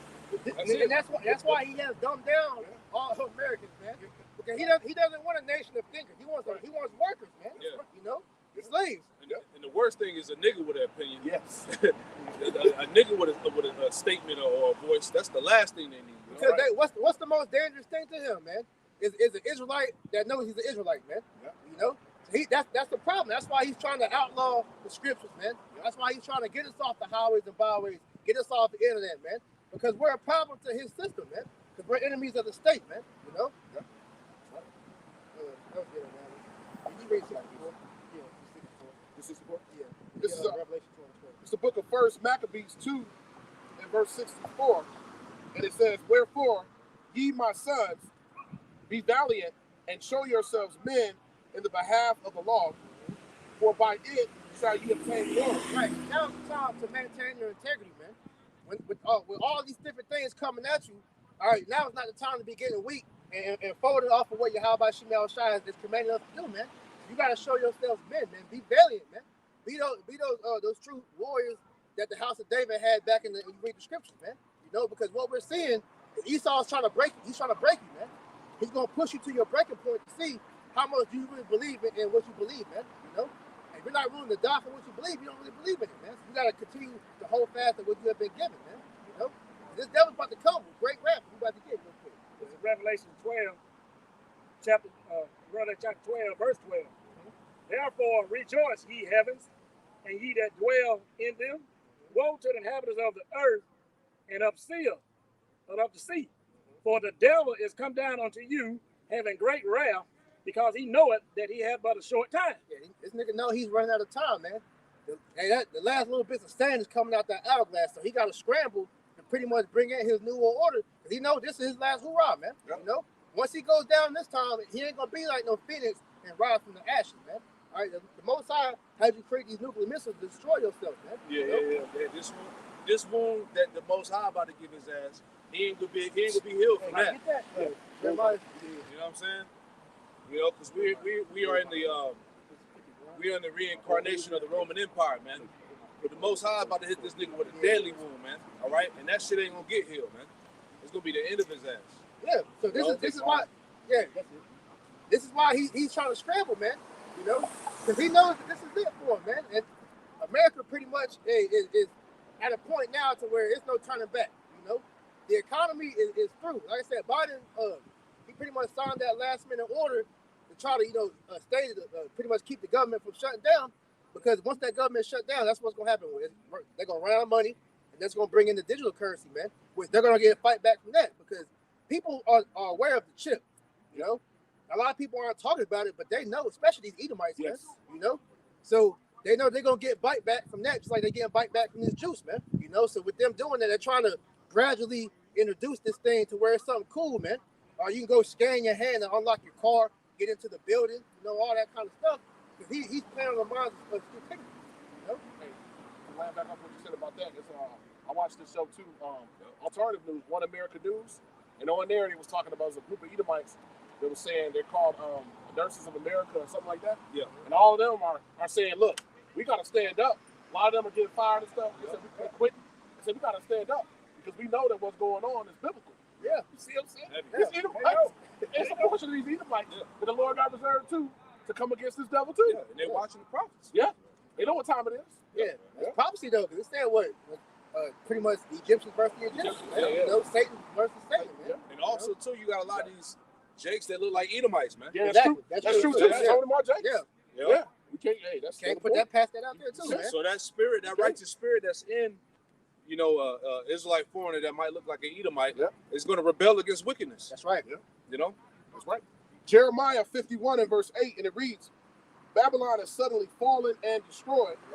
How for her take balm for her pain? That's right. If so be she may be healed. We would have healed Babylon, but she is not healed. Nope. Forsake her and let us go, every one into his own country. For her judgment reacheth unto heaven and is lifted up to the skies. Right. Yes. You gotta come out this place, man, because there's no healing Babylon, man. The Lord has this sanction for this place to go. So who are you to do? To resist the Lord's will, man. There's nothing you can do to save America, man. All right, you Jakes that talk about building your own businesses, you can do all that, and this shit's still gonna fall, man. You know, because at the end of the day, the Lord has it written, and once His word goes out, it's not gonna come back into Him void, man. You know, so there's nothing you can do except just watch it fall, man. And we singing praises as we watch this shit fall, man. Right. You know, but as it's doing that, Esau's preparing to come against all those that are standing against his agenda, man. You know, this is why you're seeing him take precautions to pretty much set the stage to make us the face of terror, man. You know, set the stage to pretty much give up all the unJews, and ultimately is going to go down to the Israelites as the reason to why you need to bring in martial law, because they're going to set up more false flags, have niggas with beards going and shooting up shit, man. You know, these damn they pretty much linking us up with Islam. You know, all these different things, because it's prophecy that Esau is going to try to come against the woman, man. You jump down to verse 17. Make that point. This is Revelation 12:17. And the dragon was wroth with the woman and went to make war with the remnant of the sea. Right, the elect. Yeah. What's the story really about, man? The elect of Israel, the elect of the Most High, versus the elect or the elites of Satan, man. You know? So knowing that, hey, this devil, he's mad, man. Go ahead. Which kept the commandments of the Most High and have the testimony of Hamashiach, Yahweh Hamashiach. Right. So this is why he's putting all these different things, pretty much setting the stage up to come against us, man. Because we're the main, nail in his coffin that's going to pretty much take this nigga out, man. You know, the Lord is going to pretty much use us, to speak this downfall into existence. But then once he gives the men that spiritual power, we're going to physically do it along with Yahweh Shai and the angels, man. You know, so this devil knows all this is coming. This is why he has the super soldiers. He has the robot, the drones, the biochemical warfare and all these different things, man. Because he knows that he can't fight us, toe to toe. He got to go through these different measures to pretty much make us weak so he can take us down. And at least know that, man. It was written that Edomite, that they put to death. Revelation What's his name? William Cooper. He wrote that book, something a Pale Horse. Behold the Pale Horse. Yeah, Behold the Pale Horse. Yeah. And the end of that book, I believe, because the elder brother Kazak brought it out. But the elites know that it said it in the book that the elites know that an angry God is going to come back that's going to destroy him along with the elect. And that's actually in the book. You know what I'm saying? So these elites know that. They know that there's going to be men on the earth that's going to get supernatural power and get raised up. I always bring that story out with the Black Jesus, man. That's right. True. But then another thing, too, to add to your point, is that all we doing is coming out speaking the words of the Lord and foretelling Esau's demise. Yeah. All we doing is telling them what time it is. Right. But he gonna come at us for what? With all this wrath of hell, to destroy the children of Israel. Showing you all we doing is speaking the words of the Lord, how powerful the words of the Lord. We're just reading out the book. That's man. all we do. Kill the message. We're just reading the scriptures, but this nigga's going around, shooting everybody, dropping bombs on countries and shit. But we're the problem, Fucking hypocrite, man. Go ahead. Yep. This is Revelation, book of Revelation 13 and 11. And it reads, and behold, another beast coming up out of the earth. So I can read it again. Revelation 13, 11. And I beheld another beast coming up out of the earth. And he had two horns like a lamb. And he spake as a dragon. Right. That's talking about Esau, man. Because Esau came into this thing trying to speak as a lamb, speaking them soft words, trying to pretty much lull Jake back to sleep. He saw at one point, man, Jake was getting rowdy, pretty much, waking up to what's going on. Then what happened? The pandemic happened. Everybody became afraid. Now this nigga come with the answer to everything. You got Bill Gates of hell pretty much saying, if you want to return back to normalcy, just follow what we say do, man. This actually give you one of that. You get in Sirach 12, 17, kind of. This is the book of Sirach, chapter 12, verse 17. If adversity come upon thee, thou shalt find him there first. And that adversity has came upon us, man. Who was the first one to give you the answer? Esau, man. Because he operates off of what? Problem, reaction, solution, man. Order out of chaos, man. So he sets the problem up, he watches the reaction of the people, and then he brings in the solution, man. Yeah, he's behind the shit. Right. He plays both sides. You just read in that Revelation 13 and 11. Right. Two horns, but he spake as a dragon. He plays both the good and the evil, man. He's behind all of this shit that's going on, man. Right. So you can't be fooled on what he's trying to paint the narrative for you with, man. Right. This nigga, he has the answer because he caused the problem. Yep. Hey, you can pull up on YouTube, man, years ago, way before everybody even knew about the C word, man. Bill Gates had the TED Talk going into, we're one bad pandemic away from pretty much the whole world going into a national lockdown, man. And did we not experience that? Yep. It's happening now. Look at Australia. Yep. Come on, man. Look at Canada. Yep. Europe. And the brothers GMS Italia, Yep. GMS Italy, just came on today. This is them earlier, and they said they got 13 days before they pretty much are going full-fledged. You was talking about the boat. Yeah. Hey, that's Italy. Over in Nevada, Vatican's in Italy. Hey, they said 13 days, and they're going to go on complete lockdown and make the people either take the jab or you ain't going to be able to work. And so you see what's happening. Brothers just saying that on their video today. And this is why you gotta walk with the light while you still have it, man. Yeah. We went into that yesterday, man. Yeah. Because now is the time to be getting yourself together with the Lord. Because when all hell breaks loose, then what are you gonna have, man? You gotta have your walking with that faith, man. That relationship you have with the Heavenly Father and His Son, man. Because if you don't, you ain't gonna have no choice but to go back to Esau, man. And that's what He wants you to do, man. Got something for you too on this. I'm gonna read it again. This is Revelation 13 and 11.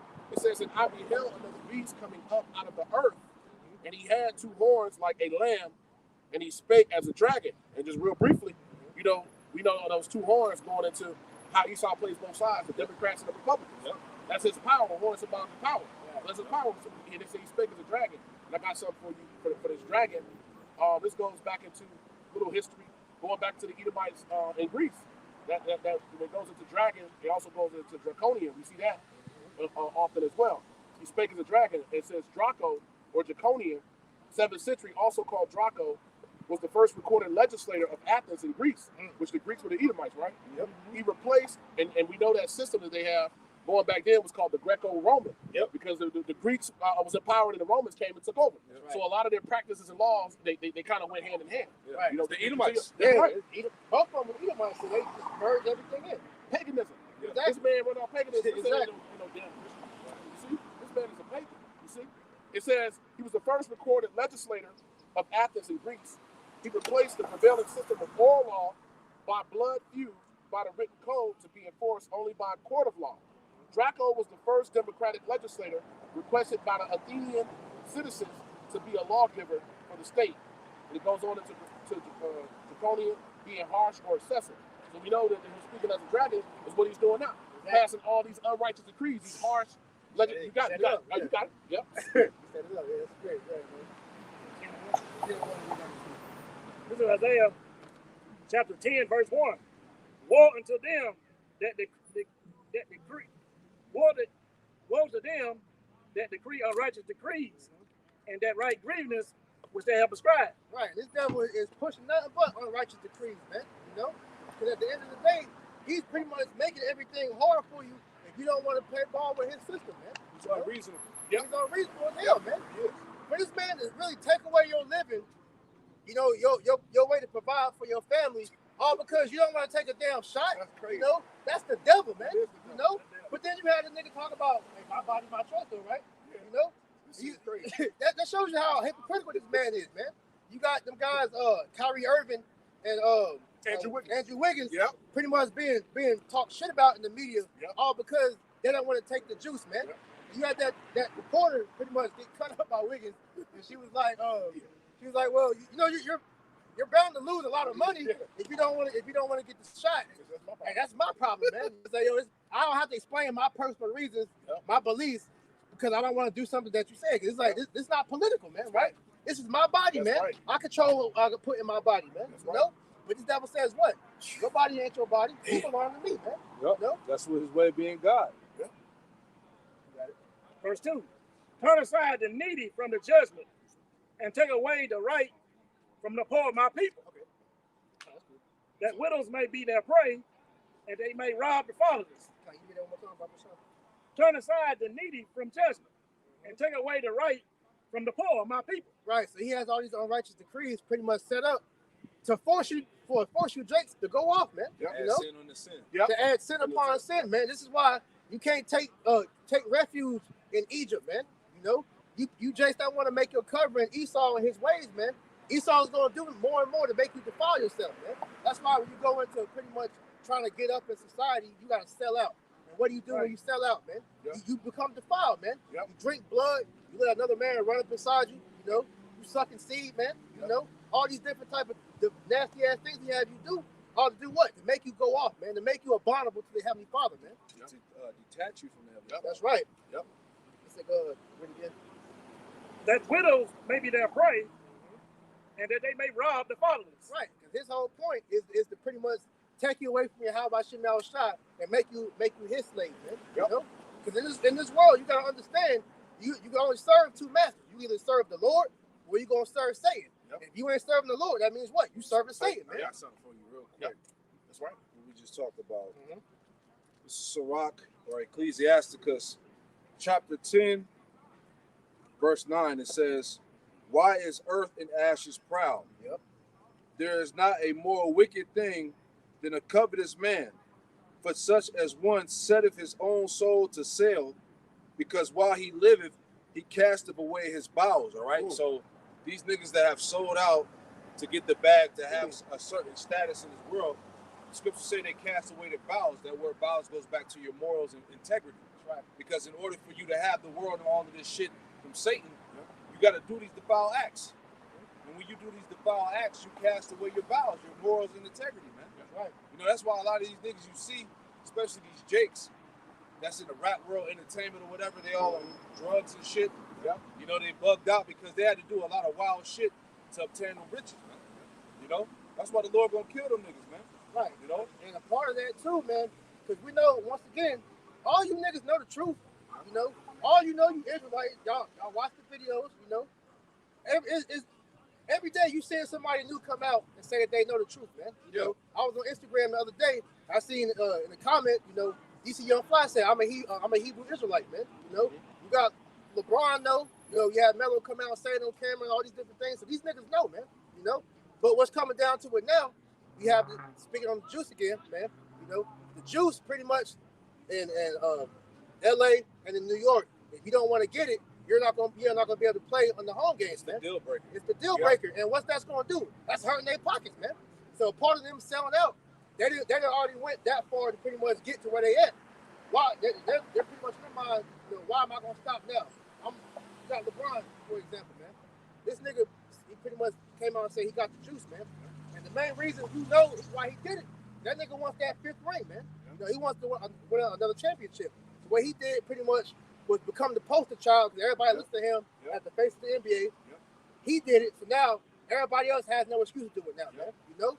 But like I said, you have Wiggins who has shown to have a little bit of integrity. He was like, look, man, he said he'll pretty much forego all the money he's gonna lose for the home game. I'm gonna donate that shit to charity, man. You know? So showing something like that, even though that's still awesome, you know, that charity, they ain't touching that money anyway. Right. But at the end of the day, whether he believes in the truth or not, he's making a stand to show, look, man, I'm not bound to you, man. So we'll see how Esau comes out even harder now, man. Yep. You know? You haven't got that? Matter of fact, yeah, you can bring that, bro. Matter of fact, you can be 16, and then you can go down to 19. I mean, go down to 20. This is the book of Psalms, chapter 94, verse 16. Who will rise up for me against the evildoers? Or who will stand up for me against the workers of iniquity? Right. Who is going to make a stand for righteousness, man? You know? But you're seeing us doing this, man. We're the only ones out here making a stand against the evildoer, man. Calling this devil out for all the wickedness and debauchery that he's got going on throughout the earth, man. You know? Nobody else is doing anything. Nobody else is saying nothing. How he's killing everybody, man. All right? But only the men of the Lord are doing that. And this is why he's going to come after you, man. You know? And he's going to come after all you niggas that watch the videos. All you people that know that you're Israelites, whether you heard it from a family member or a friend or whatever.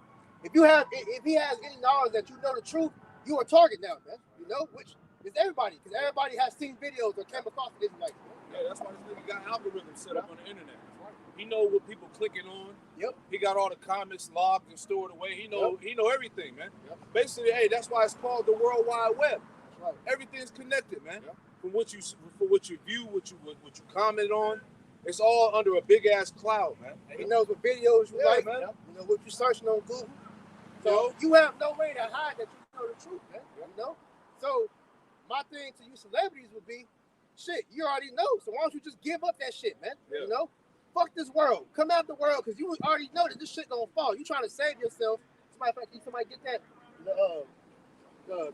He that looking to save his life shall lose it. Hey, you did a video about how celebrities gonna have to make a choice. Right. You gotta. Now is the time. I keep saying this week after week, man. The Lord is drawing that line between is you gonna serve him or not. All right. Hey, that's why we said don't be surprised if you see more of these Jake household names pop up at the camps. Yep. True. Like, don't be shocked. Yeah. You know. Yeah. Today, now is the time to where they saying, man, hey, Esau, he's ready to go so bad that he's doing away with the bread and circus shit now, man. So it's like, look, I'm gonna cut down all that shit, man. You gonna play ball or not? So these celebrities looking at it like, man, is this money worth it? Is this fame worth it? Right, you know? Right. Because if I don't do it, shit, I'm gonna lose everything. So a common sense, you know, a smart person would look, man, I might as well go ahead and just serve the Lord then, man. Hey, I got a scripture. I got a scripture for you after you bring it out. Okay. I'll get Acts 17 chapter. All right. This is the book of Luke, chapter 9.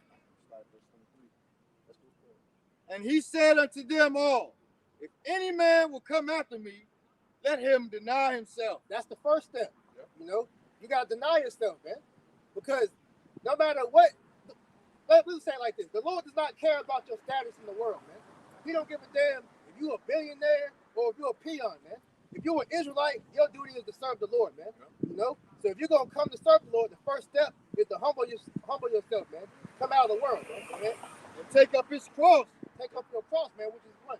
Going through that hell, man. Daily. And follow me. Yep. Verse 24, for whosoever will save his life shall lose it. But whosoever will lose his life for my sake, the same Right, save you. You trying to save yourself. Ultimately, you're gonna be destroyed, man. You know. Yep. And a lot of you people are doing that by taking the damn juice, man. You know, getting poked up. Well, you know, Esau says that this is gonna protect me. Then you get poked up and you die. Yep. Or you get messed up, man. Yep. You know. And so how much more you try to do everything else and try to save yourself? You want to save your career because you want to drop another album or get another contract or whatever, man. All right, you're gonna lose your life, man. But if you lose your life for the Lord's sake, you're gonna gain it, man. Which is what we've done.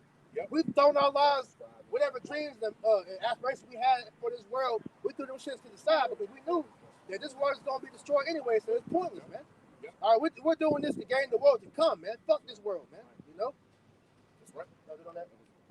Acts 17. Yeah, start at 2, read down to 12. Yep. Because it's the time we in right now. All right, I just want to make an example dealing with people. When I say people, I'm talking about these jakes that got status. All right, influence. Go ahead. Acts 17 and 2, and it reads, and Paul, as his manner was, went in unto them, and three Sabbath days reasoned with them out of the scriptures, opening and alleging that Hamashiach must needs have suffered and risen again from the dead, and that this Yahushai, whom I preach unto you, is the Hamashiach. Yep.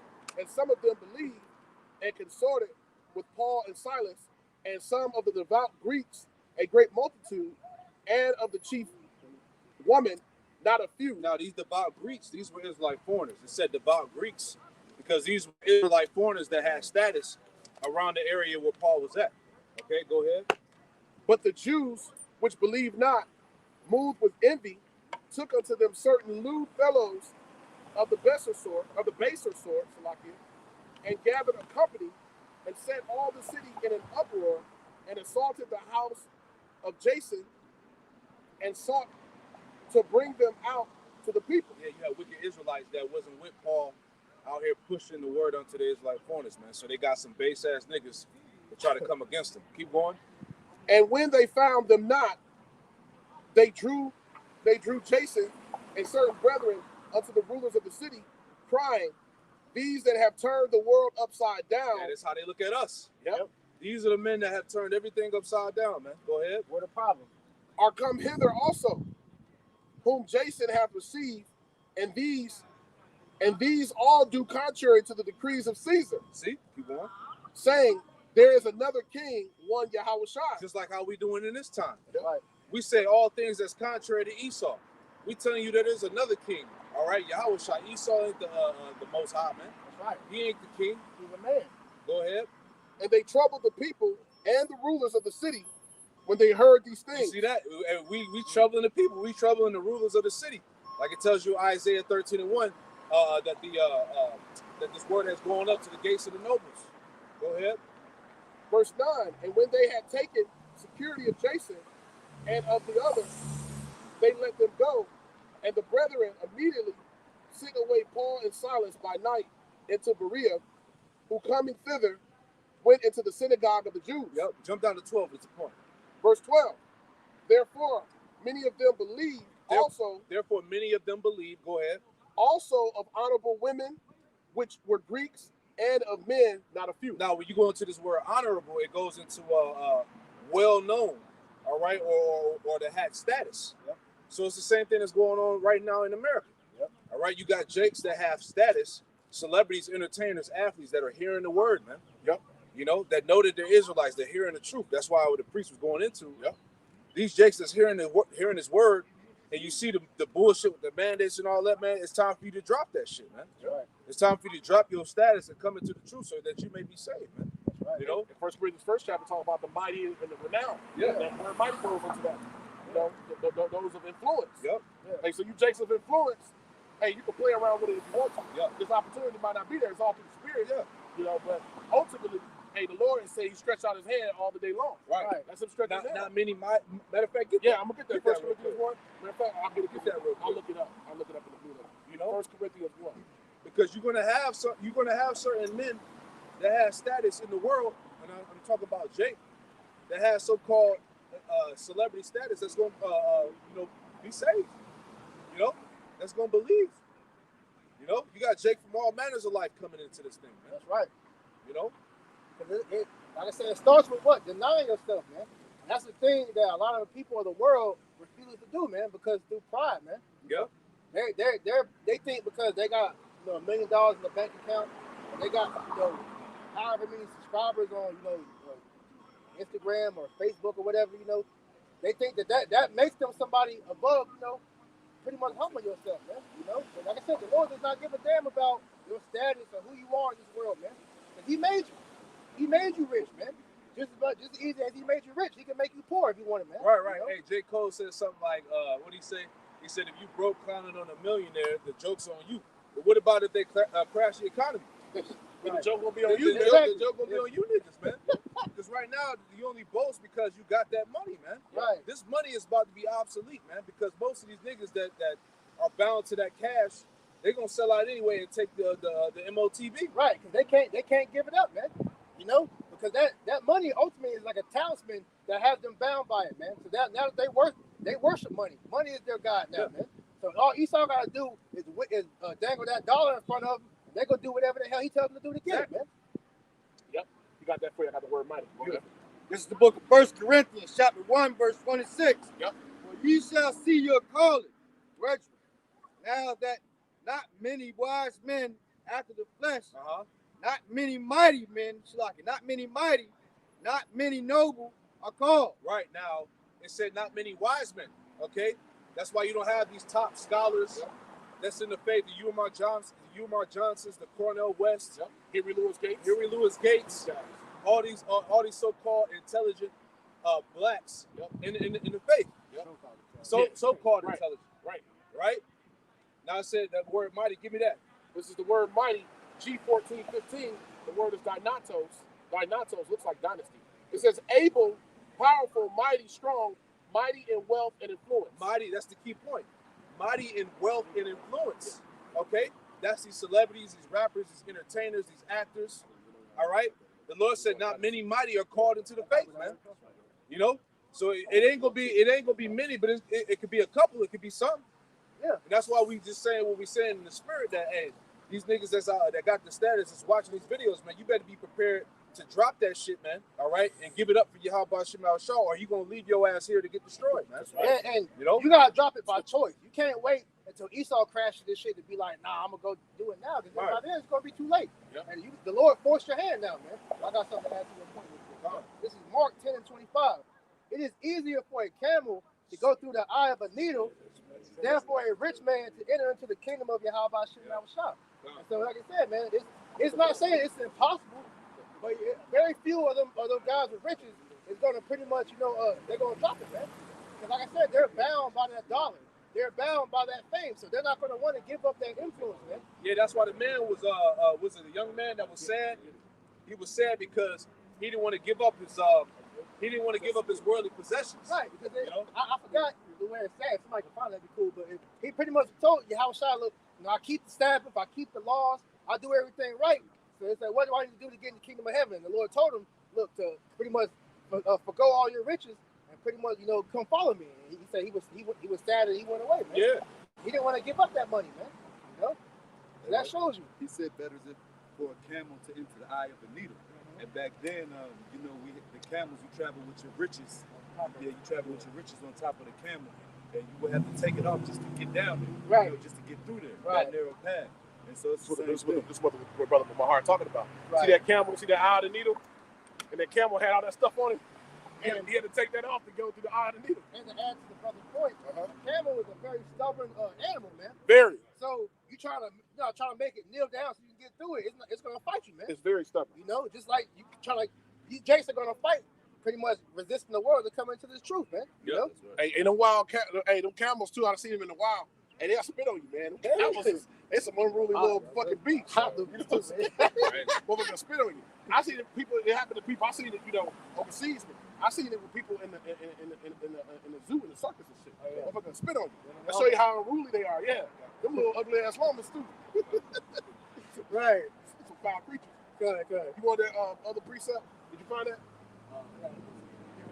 Yeah. Okay.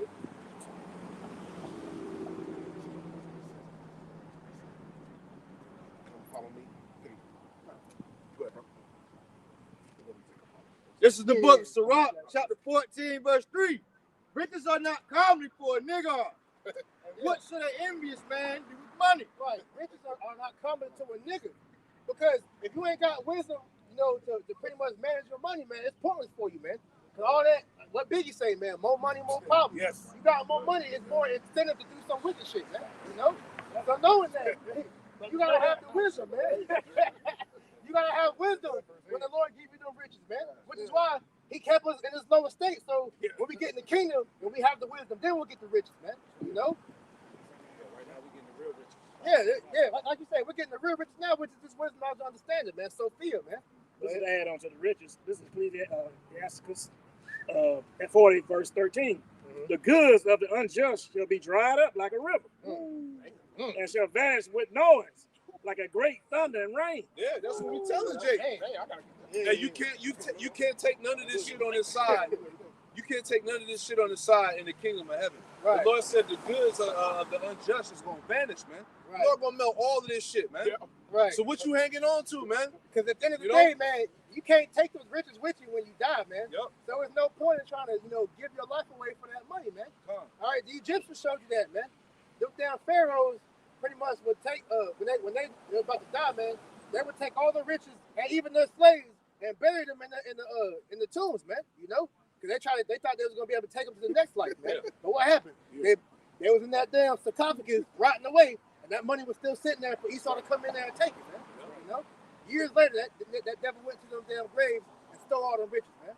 And that shows you that shit is nothing to be throwing your life away, man. The scripture tell you, labor not to be rich, man. Yeah. Because the Lord's the one that make you rich, man. To quote Apostle one of our videos, he said you got some men that are well off, but you just gotta have that mindset. Shit, you can lose it. You can it gotta go. You Right. know what I mean? It gotta go. Yeah. Because you got some certain brothers that's well off and they can Right. sustain the lifestyle and Right. a humble lifestyle and whatnot. But like the brother was saying. Yeah, you got secret disciples, man. We was talking about that. Yeah. You got secret disciples, man. You got Jakes that got status in the world. Yes.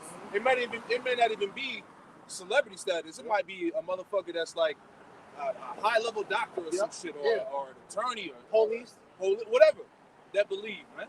You know what I'm saying? So, the Lord may say them. No, because to add to that point, they're really gonna prove their faith in the day of Jacob trouble, because the Lord will use them to help the members of the elect, man. Lord, won't that be us, man? That's gonna show you, man. Everybody's lot is not to be out here being a teacher or a prophet, man. Right. All right, you got the friends of the prophets, and you got different lots, man. So you just gotta play whatever role the Lord has specified for you. But that all comes to pretty much denying yourself and getting yourself out this world, man. And if the spirit is on you, if that fire is on you and it's burning you, then you go out there and you set up a camera and you go teach. That's right. Every Israelite man is responsible, all right, for his own salvation. That's man. right. You know what I'm saying? What they say in football, Bill Belichick, do your job. Yeah, do your job. Do That's your it. job. Do your job. Right, man. right. Do your job. Straight up. Don't worry about that. Do your John job. 15, Yep. Make your 18, calling and election sure. What you got out? This is a book of Ecclesiastes, chapter 4, verse 28. Strive for the truth until death, and the Lord Yahweh shall fight for thee. So, Most High wants us to strive for the truth. He can kill us. Right. Do the right thing. Yeah. Teach. Try to bring, all the elect in, so we all can serve the Most High and get called up out of this place. Yeah, man. It says strive for the truth of the death, which lines up in Jude. You got some more? Which lines up in Jude, where it tells us to earnestly contend for the faith. That's it. It's a continual fight. Yeah. The Lord wants you to fight for this. The Most High Yahweh Shah, men of war. Yeah. They want you to fight for this thing. Hey, the house of David was all warriors, man, Yep. So, hey, we gotta take on that same mind state. Not saying, we're telling you to come out here, pick up no weapons and fight. No, you gotta fight spiritually, man. That's right. Yep. That's right. Better more. I got two for you before I bring that. Here goes the first one. 1 Timothy 6:6. We were just speaking on this. Yep. It says, but godliness with contentment is great gain, for we brought nothing into this world, and it is certain that we can carry nothing out. Woo! And having food and raiment, let us therewith be content. We're supposed to be content with having the things that we need. Food, clothes, and shelter. You know what I'm saying? The Lord said, having food and raiment, let us there be with content. Yeah. Meaning humble yourself. Yeah. Ain't the Lord provide for you? He say provide for the birds of the air. How much greater are we tonight? They don't reap also. Did we not say in the Lord's Prayer, give me my daily bread? Yep, give me this day my daily bread. You know, because it's all about sustaining yourself, man. Yep. Not having all this excess. Now I got a little bit more. It says, but they that will be rich fall into temptation and a snare, because you got some of our people who might not be literally filthy rich, have, billions of dollars, but they rich with the ways of the world. Meaning a lot of them feel comfortable because they got some of the comfort creature items, and some of them feel like they're comfortable. They're rich with the ways of the world. Now you got those that are literally rich, and then you got some of our people who really are poor, but they feel like they're rich because they're in the ways of the world. Right. It says, but they that will be rich fall into a temptation and a snare, and into many foolish and hurtful lusts, which drown men in destruction and perdition. For the love of money is the root of all evil. Right. And money itself is not wicked, man. It's actually it's a defense, man. But it says the love of money, because the love of money is what makes our people do wickedness, man. It makes them sell out. It makes them, do shit such as, rob and steal and kill niggas, man. Because they lust to be rich, man. That's why I said earlier, the scripture tell you, labor not to be rich, man. Yep, which while some men coveted after, they have erred from the faith and pierced themselves through with many sorrows. So they erred from the faith and pierced themselves with many sorrows because they sold out. Now they gotta live with the consequences that they've done to get to where they was at, man. I got one real quick. This is Proverbs 30:8. It says, "Remove far from me vanity and lies. Give me neither poverty nor riches. Yep. Feed me with food convenient for me." This is really the prayer of a righteous person. That's right. So don't give me poverty, Lord, nor riches, because we don't want to be in dire poverty and be tempted to have to, take matters in your own hand. It said, give me neither poverty nor riches. Yep. Don't give me too much, but don't give me too little. That's a real prayer of a righteous person. That's it. Lest I be full and deny thee. Because if we have all the things that we want in the world, then hey, we will be tempted to serve the world. Right. We'll be tempted to be illegal Satan. And on top of that too, when you got everything, how about shit out shot not your thoughts, man? That's right. I remember seeing a Kevin Hart interview, and he was pretty much saying, before he really blew up, he was pretty much saying that his mom kept trying to get him to read the Bible. And so he was like, I'll get to it when I want or whatever. He kept pushing off. And then he got down to pretty much where he was at a low point. And his mom was like, "Did you read your Bible that I gave you?" And he finally was like, "I'm going to go read it." So he opened it up, and she had put some money in his Bible for him, man. That'll show you that's the most I've try to let him know, man. But, the nigga sold out, man, That's going to show you, man, hey, you can't let money be your MO, man. You got scripture tell you, man, pretty much, brother paraphrase, focus on the kingdom of heaven, and everything else will be added unto you, man. That's right. So the Lord is your main purpose. He's the one that directs everything, man. Right. Yeah, hold on, I got something real quick. Uh-huh. I think we brought it out, but this is verse 5. Proverbs 20, because this is what we telling you is getting ready to happen to this dollar bill. All right. This is Proverbs 23:5. Wilt thou set thy eyes upon that which is not? For riches certainly make themselves wings. They fly away as an eagle toward heaven. And that's the point, because why would you labor for funny money, man? Because the only reason this dollar even has power is because you believe it has power. Really, all it is a debt note, man. Monopoly money. Yeah. So when all hell breaks loose and Esau crashes the dollar, all that wad of cash you got, all those big stacks you got playing with, making the money flowing with, all that shit's gonna be nothing but toilet paper in that day, man. Yeah. So the real riches you should be laboring for is this word, man. Because once Esau crashes this shit, money it's gonna be digital currency, man. And the only way you're gonna be able to get that digital currency if you put that MOTB inside you, man. You gotta sell out. You gotta sell out. You gotta sell out to the beast. I can tell you in was it Revelation 13:8, man? Yep. That it says that many. Matter of fact, somebody get it real quick. Because these scriptures keep coming out because it's 13:8 because this is the time here, man. Revelations 13:8. And all that dwell upon the earth shall worship him. All that dwell upon the earth shall worship him. They're gonna worship the image of the beast. They're gonna be a part of his system. Whose names are not written in the book of life. That's right. Of the Lamb slain from the foundation of the world. All right. So these ones that worship the image of the beast, it says they weren't found in they weren't written in the book of life. So that's dealing with 2/3 of these heathen, man. They're gonna gladly be a part of the system, man. Because they don't know the Lord. Just like as we were just going into in this brief stint, These niggas that have this money, that trust in their money, and they can't go without it, man. Right. They're gonna be the main ones that's gonna go. They're gonna sell out and they're gonna take that damn MOTB, man. Right. Right. You know. And that's why you're gonna be loved ultimately in this world, because you didn't pretty much bow the knee, man. You know. For all those that don't want to pretty much bow the knee, man, that refuse to worship the image of the beast, all right, you're gonna be hated, because we're doing this for a righteous cause, man. All right.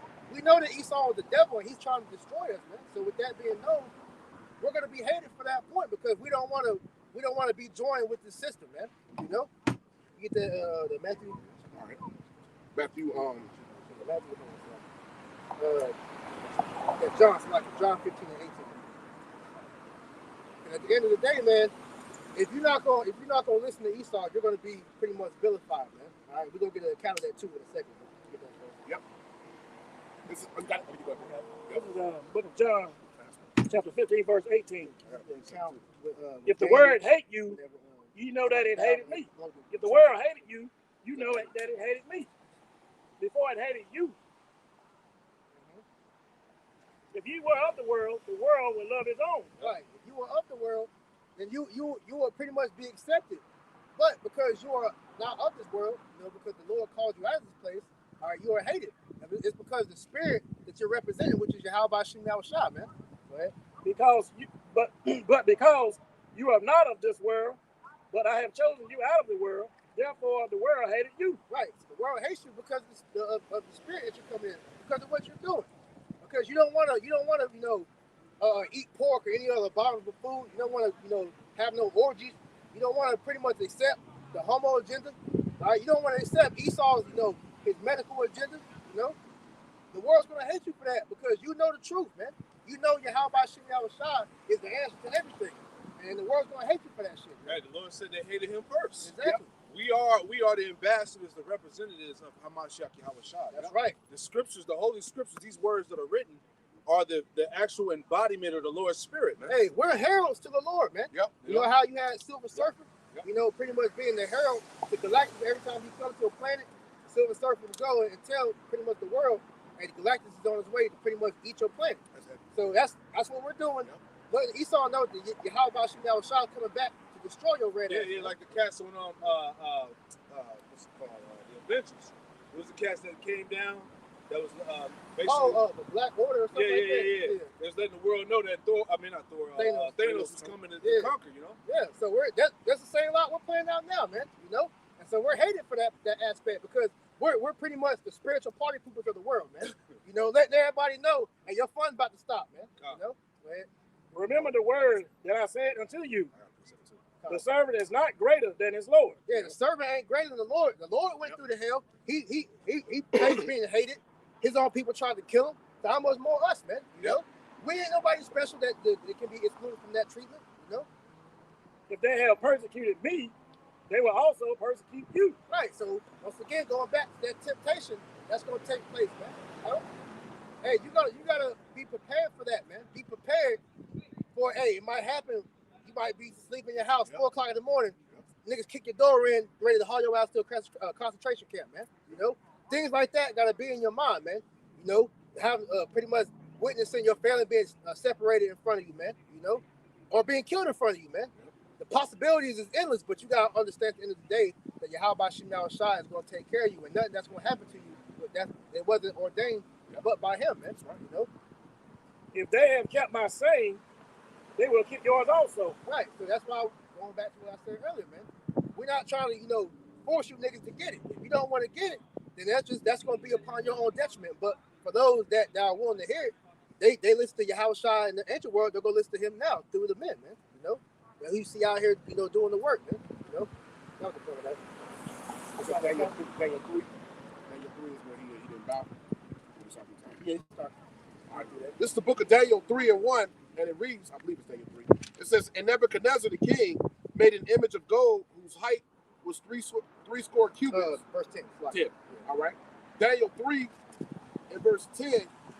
And it reads, it says, thou, O king, hast made a decree that every man that should hear the sound of the cornet, the flute, the harp, the sackbut, the psaltery, and the dulcimer, and all kinds of music shall fall down and worship the golden image. Now, this is going in the time of the Babylonians, man. You know, because what pretty much is going on is King Nebuchadnezzar set up an idol, and so every time you would hear that trumpet, he would want everybody to stop what they're doing and bow the knee and worship that image, man. Worship that idol. Go ahead. Verse 11, Daniel 3 and 11, and whoso falleth not down and worshipeth, that he should be cast into the midst of a burning fiery furnace. Verse 12, there are certain Jews whom thou hast set over the affairs of the province of Babylon, Shadrach, Meshach, and Abednego. These men, O king, have not regarded thee. They serve not thy gods, nor worship the golden image which thou hast set up. And just to land back off the previous precept that was brought out, Shadrach, Meshach, and Abednego were put in high position by King Nebuchadnezzar due to what Daniel had did for him when he interpreted the dream for him, man. You know, so they was up in a high position over most Israelites during that captivity. But when they saw that they wouldn't bow to that image when that trumpet was blown, all right, people saw that and they reported it back to King Nebuchadnezzar. I think in the book of Daniel, the beginning chapter, show you that they were believers too. And how we come back to our names, they had actual names. Yeah. Hebrew names. Yeah, Hebrew names, You see, that they actually adhered to. Those are names they was given by, like how we given these names. Right. They had Hebrew names. You can read in the scriptures. Yeah. See? And I'll get the Hebrew names real quick. Yep. It says, this is Daniel 1 and 6.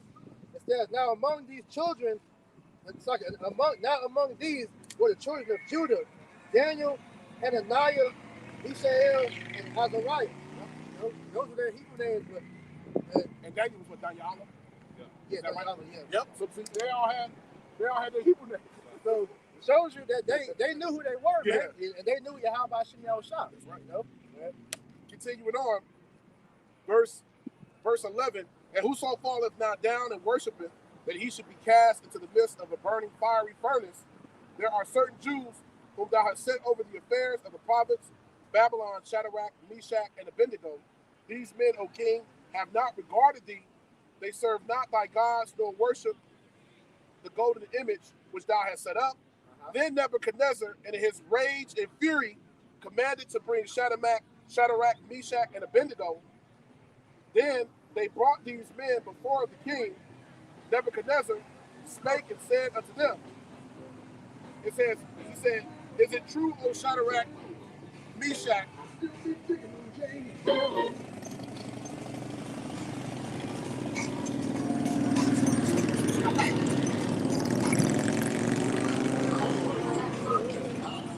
First guy has like the second kind of music down there. I give him that. Daniel 3 and 14, Nebuchadnezzar spake and said unto them, is it true, O Shadrach, Meshach, and Abednego? It says, do not ye serve my gods, nor worship the golden image which I have set up?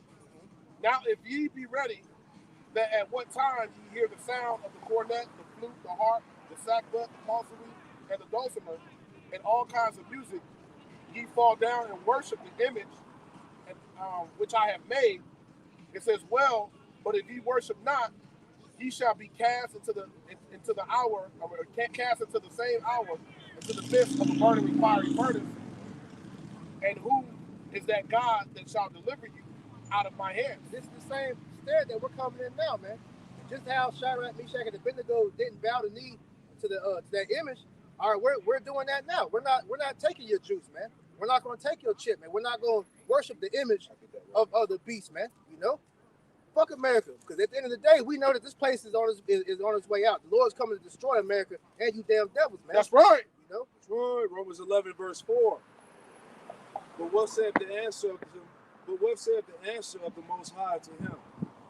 I have reserved to myself 7,000 men who have not bowed the knee to the image of Baal. Right. So the Lord reserved 7,000 men, which we know 7 just means completion, but He reserved a complete number of men. Yeah. All right, that won't bow down to the image of Baal. Man, they ain't gonna bow down to Satan. They ain't gonna bow down to the image of the beast. Right. All right, so the Lord has men on the earth, sisters included, all right, that are going to maintain their integrity and not sell out to the system. That's right. You know? So that's pretty much why he has this whole thing set up to destroy the Israelites, man. Because he knows that he's going to have resistance, man. Yeah. You know? So just how he, pretty much made that the declaration unto Shadrach, Meshach, and Abednego, who is your God that's going to deliver you out of this furnace, man? Right. Who is you God? Your God is going to deliver you out of the hands of us, man. Which we're telling them. How about Shimei is going to do it, man? Right. Now, as we read earlier in Revelation 12, this is verse 17, right? Where it says that the dragon was wroth. That's a good one, man. The dragon was wroth with the woman. All right. When you go into that word wroth, it means to become very angry and irritated. You see, and that's what's happening right now with these devils. They're becoming wroth with Jake and irritated because Jake ain't bowing down. Jake ain't submitting to the system. They're not going along with these devils' plans, man. So that's why he's ready to make war. All right, with the Lord's woman. All right.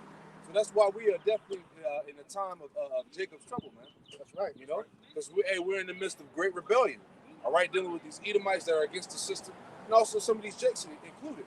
Because you do have a good majority of our people that have submitted, but you also have some that didn't, man. Yep. That know what's up. Yep.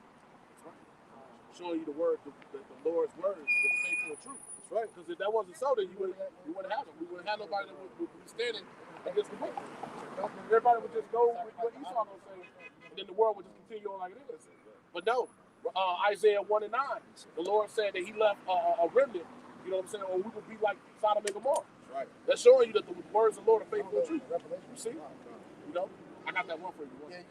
This is Matthew 10 and 18, and it reads, and this is red letter, and ye shall be brought before governors and kings for my sake, for a testimony against them and the Gentiles. But when they deliver you up, take no thought how or what ye shall speak, for it shall be given you in that same hour what ye shall speak. For it is not ye that speak, but the Spirit of your Father which speaketh in you. Right. So we're gonna be brought up, to these elites, some governors or whatever, and these brothers gonna be put in concentration camps, all for your beliefs, man, all for your stance against what he's trying to do, man. But you gotta hold fast your faith and integrity to know that the Lord's gonna bring it, because this devil wasn't. Once again, I'm gonna say, his whole being is trying to get you to forsake and to curse your how about Shimei Shah, and to pretty much declare to the Lord that you fear and worship Esau, man. At the end of the day, don't worry about what's going to happen if that is to be your fate, because the Lord's going to put what's in your mouth, man. That's showing you how the Lord's going to take care of His men. Okay. And then going into the Lord saying, "Don't worry about what you should speak." That shows you that the Holy Spirit is what's going to be speaking in the believers in that day. That's the Holy Spirit that's going to be in the believers. Lord willing, we all in that number. That's right. That's going to speak for us, no matter what our lot is. Whether you're a pilgrim on the earth or whatever the case may be, whatever lot the Most High have us in, the Spirit's going to be what's going to be dwelling with the believers. You see, because Yahweh said He was going to leave the Spirit, with us. That's going to be our comforter until the end of the world. So the Spirit is going to be with us, the Holy Spirit, which we possess now. You see, we ain't going to be waiting to get it. We got it now. And that gives us the full faith in Yahweh. That's right. Because like I said, man, he gonna push you to your breaking point. Yep. But at the end of the day, you gotta hold fast, man, because you can't allow nothing. The scripture tell you, let no man take your crown. You can't allow nothing to deter you from making it, Lord willing, you be of the elect, man. Because fear is one of the main tactics that Esau uses to sway people to do something, man. But if you got fear in the Lord, you understand all things go through the Lord.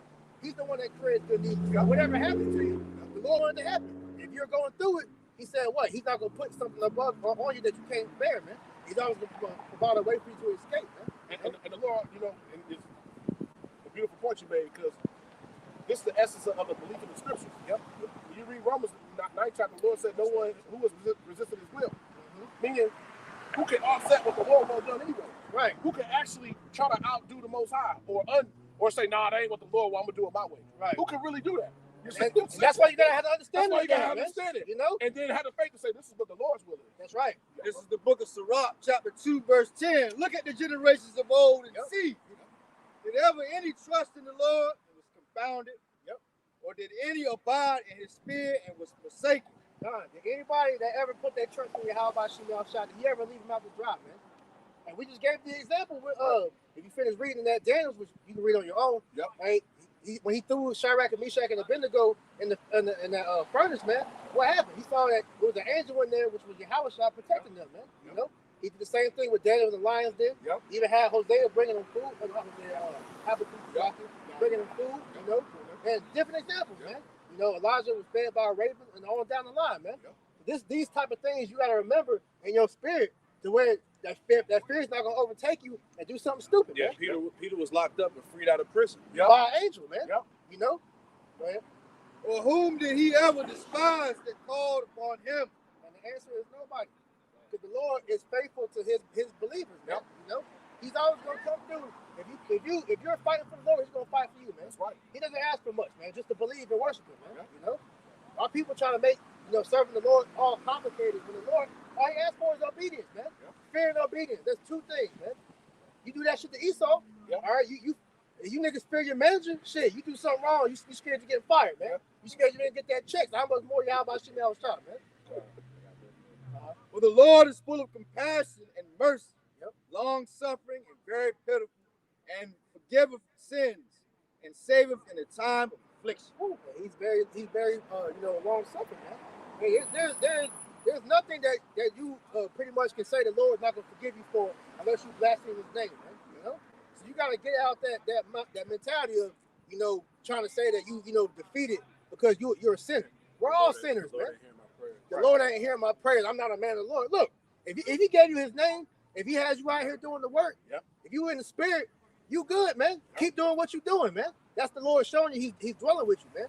You know, but them are demons on you, pretty much trying to get you to fall out the faith, man. Because Satan's always working, man. Like 2 Ezra 16 tells us, hey, don't let our sins weigh us down. That's right. Meaning, none of the hardship, none of even the thoughts you might think or feeling that way. We've known brothers that was amongst us that was letting that manifest. Say, I don't know if I'm a man of the Lord and all that. But if you don't know that, then you might as well quit. Well, eventually the Lord took the spirit from you. Put the spirit from him. He's tired of hearing shit like that. He don't, hey, well, what I read earlier, he said, show yourselves big. That's right. A man doesn't complain, man. He just deals with whatever's in front of him, man. You know, you going through something, hey, pull your pants up. You know, they say gird up your loins. Back then, you take your garment and tie a knot with it, and you go goddamn do what you gotta do, man. Hold on. This to add on. This is what the scriptures say. Just to add on to that point. This is what the Lord said. This is Sirach, going back to Sirach chapter 2. Let me get that real quick. Sirach 2 and verse, let me see, Sirach here. It says, there we go. Sirach 2, 5 and 6. For gold is tried in the fire, and acceptable men in the furnace of adversity. Right? Verse 6, the point. Believe in him, and he will help thee. Order thy way aright and trust in him. Meaning, get your mind right, man. And trust in the Lord, man. Submit yourself 100% to Yahweh Shem Yahushua, and he will make your way right, man. You know? Like I said, he does not ask for much, man. You know? But now in the time where Esau has all this uncertainty going about, we'll give you the answer how to sustain yourself in that day, man. You know? Just come back to the Lord. Because he's not gonna forsake you. Even though it's looking like it's about to be bad as hell for you out here, the Lord's gonna take care of you if you believe on him, man. Right. You know? Like the scripture say he did not give us the spirit of fear, but the power of love and sound mind. Hey, you gotta believe that. You ain't got no other choice. I'm telling you, man. Hey, this devil he's gonna try to break your faith. Yeah. You know, he's gonna break you down to that last little point. You're either gonna be like, man, I'm gonna dig deeper, or you're gonna be like, fuck it, man. Yeah. You know? That's how we know the Lord is real, man, because look at all the odds that are stacked against us. Man can't physically defeat this devil. Man can't physically get himself out of these situations. So we know that the Lord is real. Right. We know that the Lord is going to have to manifest himself within divine intervention, or send the angels down, or raise his men up with power, or whatever the case is. Some miraculous event is going to have to happen. Right. You know, because there ain't no other options to get out of this thing. So we know the Lord is real, man. That's why he's showing us the signs. Hey, the chariots, instead of all these things, the prophecies coming to pass. I had somebody ask me that years ago. Well, how do you know that what you believe is true? I can't remember who it was. And I said, to be honest, prophecy. It's many reasons, but you can't fight. You can't dispute prophecy. Right. How could this be known? The way that it's been known, how could it be prophesied that all these things are going to happen and they happen? Prophecy, you can't beat prophecy. What other prophecy is explanation? undefeated. What other explanation can you give that gives answers to everything that's going on, man? And like I said, the Lord he give you little signs, man. Yep. You know, you seeing 144 everywhere. Yep. Or you might see, 44 or Yep. 777 or whatever. Yep. You know, different things. Yep. So he gives you little faith boosts here and there. You know, I said the incident happened last night. Yeah. Things like that. You know, so you gotta pay attention to stuff like that Right. because once again, Howard means he exists. He's everywhere. He's always something with you. You just gotta be able to see the signs, man. You gotta hear the Lord when He's talking to you. I gotta get this to you. I know you wait for that precept for a while. Go ahead. I gotta get this. I gotta get this to you. I have to. This what you just said. It is spiritual. Hey, here it is. Job 33, what you just said, priest. Job 33 and 12. Come on. Behold, in this thou art not just. I will answer thee that the Most High is greater than men, right? It says, why doest thou strive against him? For he giveth not account of any of his matters. For the Most High speaketh once, yea, twice, yet man perceive it not. So it said the Most High speak once, yet twice, yet man perceive it not. Because man, a natural man is not in the spirit. You only can receive it when you say these signs you see, 144, so on and so forth. All these signs, it's the Lord cueing you through the angels of the spirit. He's speaking to you. It said, but man perceive it not. And we know those natural men can't receive the things of the spirit, the scriptures. That's right. Yep. So you got to be able to understand. Hey, it tells you in 1 Corinthians, the Lord, he gave us the mind of a Mashiach, man, So we were able to discern between, spiritual things, man. All right? We can get that now. Because like I said, man, you got to understand that Esau, he's going to try to break you, man. So we're going to go into that, man. This is wisdom, Psalm chapter 2, verse 17.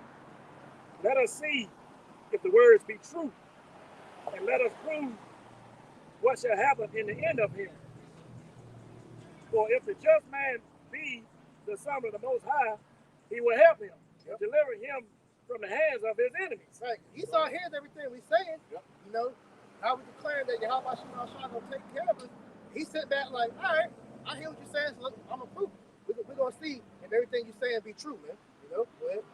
Let us examine him with despitefulness and torture, that we may know his meekness and prove his patience. Right. So he gonna put you to the test, man. He got all these different medieval torture devices that he pretty much bringing back out, man. You got the guillotine, the pretty much the face of death in front of you. The threat of whether it be the death of your family or the separation of your family, the pretty much losing the ability to pretty much provide for your family. All these different possibilities that he's gonna use to pretty much try to break your spirit, man. Go ahead. Let us condemn him with a shameful death. Right, because you're gonna be talking. You really about to jeopardize your family and state just because you don't want to bow down to what he's trying to do, man. You're gonna be vilified by people around you, maybe your family or whoever, man. Or in the eyes of the media, man. Go ahead. For by his own saying, he shall be respected. Such things did imagine and were deceived, for their own wickedness has blinded them. Right, because they're gonna do all that shit pretty much in vain, because all you're gonna do is validate our faith even more. Because the scripture said we're gonna go through it. So when we're going through it, we're gonna remember, hey, the Lord told us this is gonna happen. So we gotta endure. Patiently wait, because at some point the Lord's gonna give me an exit out of this, man. Whether he actually have an angel intervene, or he gives you spiritual power, have a brother spiritual power come, or even if he does have you die from that, because you gotta remember also, man, death is the escape as well, man. And it's not going to be a shameful death, because it says what? The death, it's in Psalms, it's like the glory, like the Lord's life and the death of the saints. You remember what that said? Because that's actually a good thing, but you got to understand, though, that's not a bad way to go out if that is your lot to They go. tell you Wisdom of Solomon, the 3rd chapter, that their end is full of immortality. Yeah. Though they be punished in the sight of men, their end is full of immortality. So at the end of the day, you don't lose. You're going to be raised up with Yahweh Shah, man. You're going to be on them chariots first, with them new bodies ready to come back and take the world. Yeah, because hey, if that's your way to go out, you ain't even going to be going long, man. Because you got to remember, time moves faster in the spiritual world than it does here, man. So if that's going to be your way out, it's not going to be nothing, to where you should be ashamed of, man. You should be ready to give your life to the Lord. The Lord gave his life for us, man. This is Psalm 116 and 15. It says, precious in the sight of the Lord, Yahweh Shai, is the death of his saints. Yes, that's one of the highest honors you can receive, if that is your lot to go, which, none of us wish for that to be our lot, but if it is, so be it at the end of the day. But all that is all that really is going to do is cement somebody else's faith that watches that, man. You know, if they truly believe in the Lord, they might see that and they be like, oh, this man really believes in the Lord, and then he might be converted at that, man. You know. Verse 22.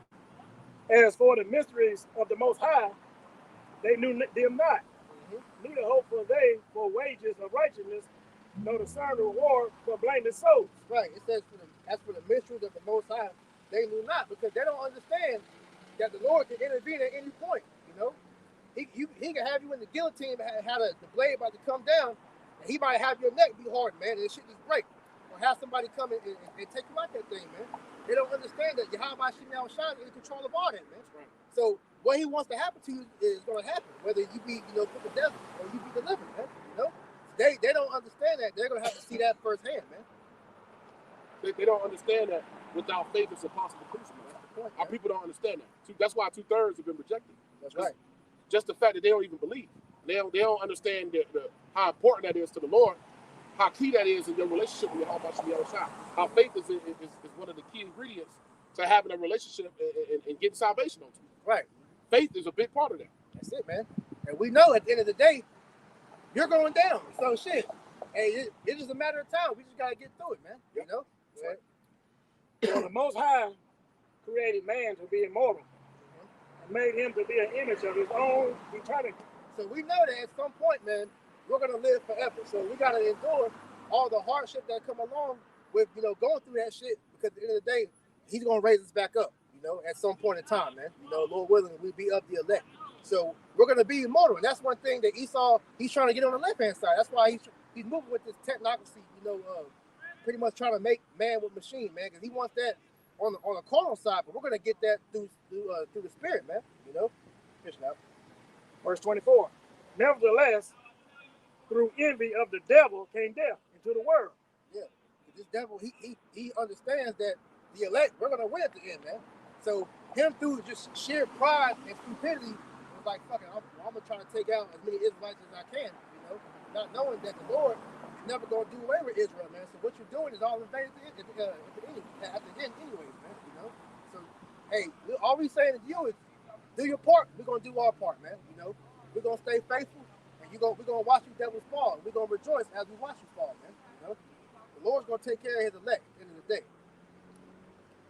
And they that do hold of his side do find it. Yep. We're gonna find that life, man. We're gonna find that immortality, Lord willing, we stay faithful until the end. Okay. That's really the point. Yeah, so let's go to Jeremiah. Let's go back to that. We were talking about that earlier. Let's go to Jeremiah. Let's go to Jeremiah 51 and start at the sound of destruction heard in the land. I think that's like verse 22. Let's go into that. All right. This is the book of Jeremiah, verse 50. 51. Chapter 50, 51. Yep. 51, verse 22. Yeah. Will thee also will I break in pieces, man and woman. Let's start at let me see. You know what? Let's start at Jeremiah 50 and let's go to 22. Let's start there. Jeremiah 50, verse 22. A sound of battle is in the land and of great destruction. How's the hammer of the whole earth cut asunder and broken? Yeah. So the scriptures say, how's the hammer of the whole earth cut asunder and broken, man? And we know this is dealing with the daughter of Babylon, which is America, which represents the hammer of the planet Earth that oppressed the nations, that have gotten unjust goods, stolen resources, enslaved the people, all right, defiled the world with the philosophies, has the whole world in drunkenness. This is that place. All right, this also is part of that, a part of America being that hammer. The scriptures also say it refers to it as a destroying mountain. All right, go ahead, Al. How has Babylon become a desolation among the nations? I have laid a snare for thee, and if thou art thou also taken. That's right. O Babylon, if thou wasn't not a snare, thou art found also closed, because they have stand against the Lord to have Read that again. Verse 24. I have laid a snare for thee, and thou art also taken. O Babylon, and thou wast not aware of. Right, and part of the snare is what? the missiles. All right, the nations aligning themselves to destroy this place. All right, that's all part of that snare that's been set up. Go ahead. Thou art found and also caught, because thou hast striving against the Lord. All right, this place is exposed. Thou art found, thou art caught. All right, you're not this innocent nation that you proclaim to be. The land of liberty, the land of freedom, the land about of righteousness, all those fucking terms that you put out there, man. This is a hypocritical nation, man. Right. All right, this is a land of wickedness, man. And this is what the nations see. Even the people that are in this place see that, man. And that's why there's so much turmoil and uproar going on right now, man. Because people see that these people know that they're being lied to, oppressed. All right, you don't have a voice, you don't have an opinion no more. You can't say shit. All right, so literally the nations are fed up. All right, it tells you in Revelation 11 or 20, I forgot which one. It talks about how the nations were angry, man. You know, and that's literally what's going on in America as well. Let's read on. Verse 25. The Lord Yahweh had opened his armory and had brought forth the weapons of his indignation. Yeah, the Lord has opened his armory and brought forth the weapons of his indignation, man, which are the missiles. Yep. We read that earlier in the article, man, about how Russia and China are winning the nuclear arms race, man, because their weaponry is far more advanced than America's, man. All right, their weaponry can penetrate the defense shields of Babylon, man. So ultimately, what I'm saying is that when this World War III officially pops off, there's no stopping of the missiles, man. Nope. All right, we're in the time of an invasion, man. We were talking about that amongst the elder brothers, man. This video is going around circulating where you can see that there's surrounding enemy ships all around America. Man. Yeah. You know, All the coastlines. all the coastlines, man. They're literally waiting for the green light for this place to be striked. All right, so let's read on. You have something? Yeah, I was gonna say something real quick to brother the precept. Come. And with Russia and China winning this nuclear arms race, Yep. they have more nuclear weapons. Yes. You Yes. see what I'm saying? So they got more of them things to drop than what Babylon got. Thank you. And that's great fear. Yep. And it's better. Yep. Yep. If you can shoot one, I can shoot two. There you go. So that's a whole different. You see what I'm saying? Yep. So who win? Who really wins? That's right. There's no more of that fear you got, bro. Yeah. This is the book of Isaiah, chapter 54, verse 16. Behold, I have created the smith that bloweth the coals in the fire, and that bringeth forth an instrument for his works. And I have created the waster to destroy. Yep. So that's the Lord. That's the spirit of Yahweh Shai giving Esau, Teman, the wise men of Esau, all right, the modern day Chaldeans, or whatever you want to call it, right? Yep. Giving them the knowledge to create this nuclear technology, to cut the atom, to split the atom, to create this nuclear energy that they're using in these missiles, man. Right. But this is all set up for them to create the weapons of the Lord's indignation, because they're going to be used, right? So let's go back to that. The weapons for this is the work of the Lord Yahweh, power of hosts in the land of the Chaldeans. Yeah. See, this is the work in the land of Chaldeans, which that applies to America. Go ahead. Come against her from the uttermost border, open her storehouses, cast her up as heaps, and destroy her utterly. Let nothing of her be left. It says, let nothing of her be left. All right? There's not going to be any memorials. This is where the Statue of Liberty was at. This is where Washington, D.C. was. Yeah, this is the Empire State Building was here. It ain't going to be none of that, man. He said, let nothing be left. All right? As you read Isaiah 13 and other scriptures dealing with the post-destruction of Babylon, this place is going to be a desert. Yep. All right? Isaiah 24 said this land's gonna be empty. Well, it says that throughout all the scriptures. Yes. It's gonna be desolate. The land gonna be empty. Brother reading about how the wasters are gonna come. It's gonna be completely destroyed. That's right. You see? So everything we see now, why we don't put our faith and hope in this place, it's not because, once again, it's not blind optimism. We just coming out here doing this thing. Right. This is what we on guess. Saturday. It's because prophecy and the spirit of the Lord is working. With the men of the Lord, start with the elders and apostles and great men. That's just what it is. And all those that believe in the same doctrine. Yeah. That same doctrine that was taught going way back. And on top of that, all these things show forth. We wouldn't put our faith into this because the Lord said this is going to be completely destroyed. So why would we want to try to heap up treasures here or try to find a way to store something over there just in case this happened? Right. And I got a bunch of gold coins in my safe to you know, to put in the, what is that going to do when destruction is here? I got a precept for you. Got it, bro. This is the book of 2 Peter chapter 3, verse 10. It says, but the day of the Lord shall come as a thief in the night, in the which the heavens shall pass away with a great noise. Boom, the missiles. Those ICBMs that the elder brother's talking about. And the elements shall melt with fervent heat. The earth also and the works that are therein shall be burned up.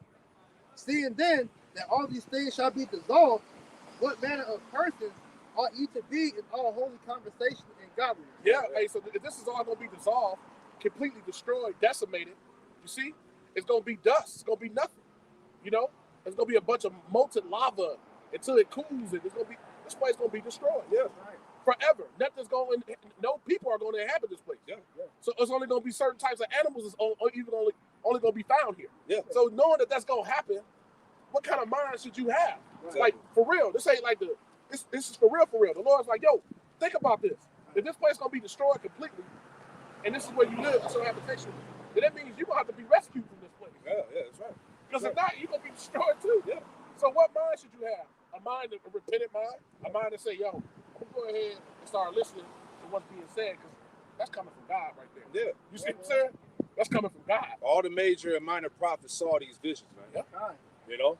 I got one more. What you got? Sirach 18:24.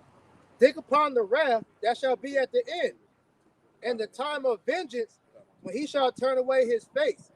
Yep. So it says, yeah, think upon the wrath at the end, man. So your main thought, just land back on stock alive, is what is going to be the end result of what it is that you're doing, man. You know, how are you preparing for the end of the world, man? You know, Right. so you gotta understand, you know, how to maneuver in that day, man. You know, which is getting yourself right now so that the Lord can deliver you, man. That's You right. know? That's right. Hey, Eliashua said a lot. He talk about winning.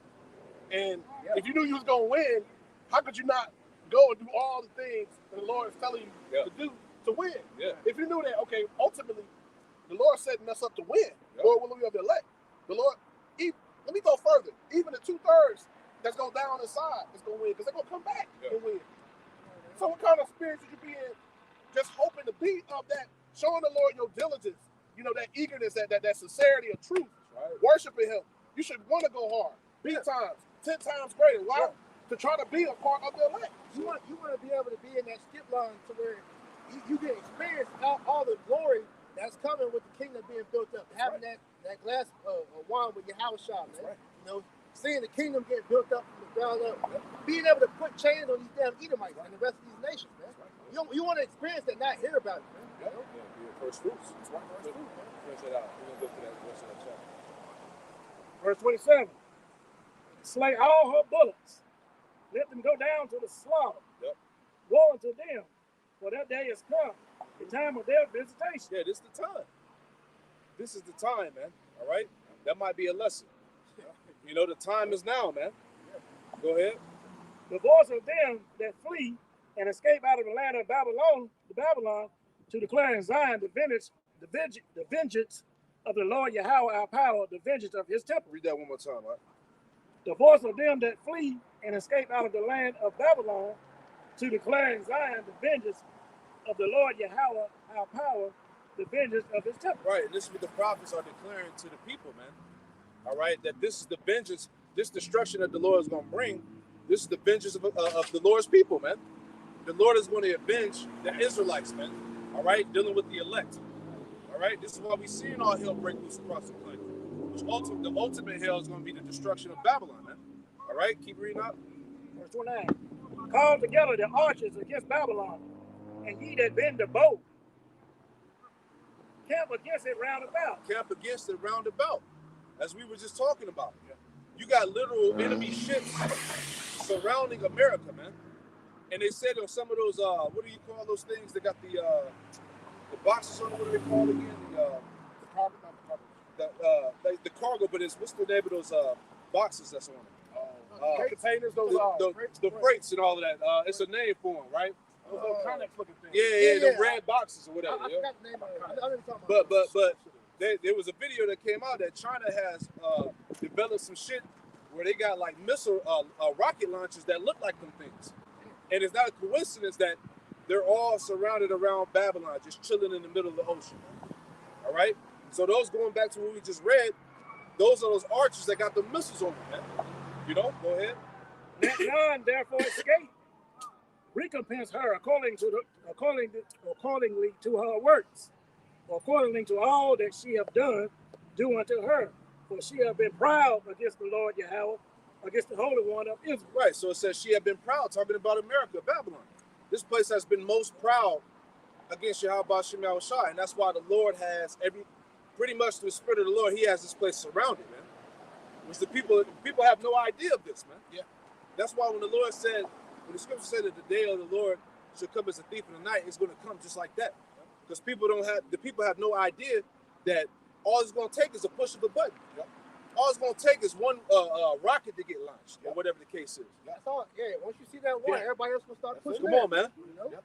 You You know? see that all the time in these different movies and shows, man. They need one, man. You know? It's a term in the world called going for broke. When that first one goes, gonna be like, fuck it. Yeah.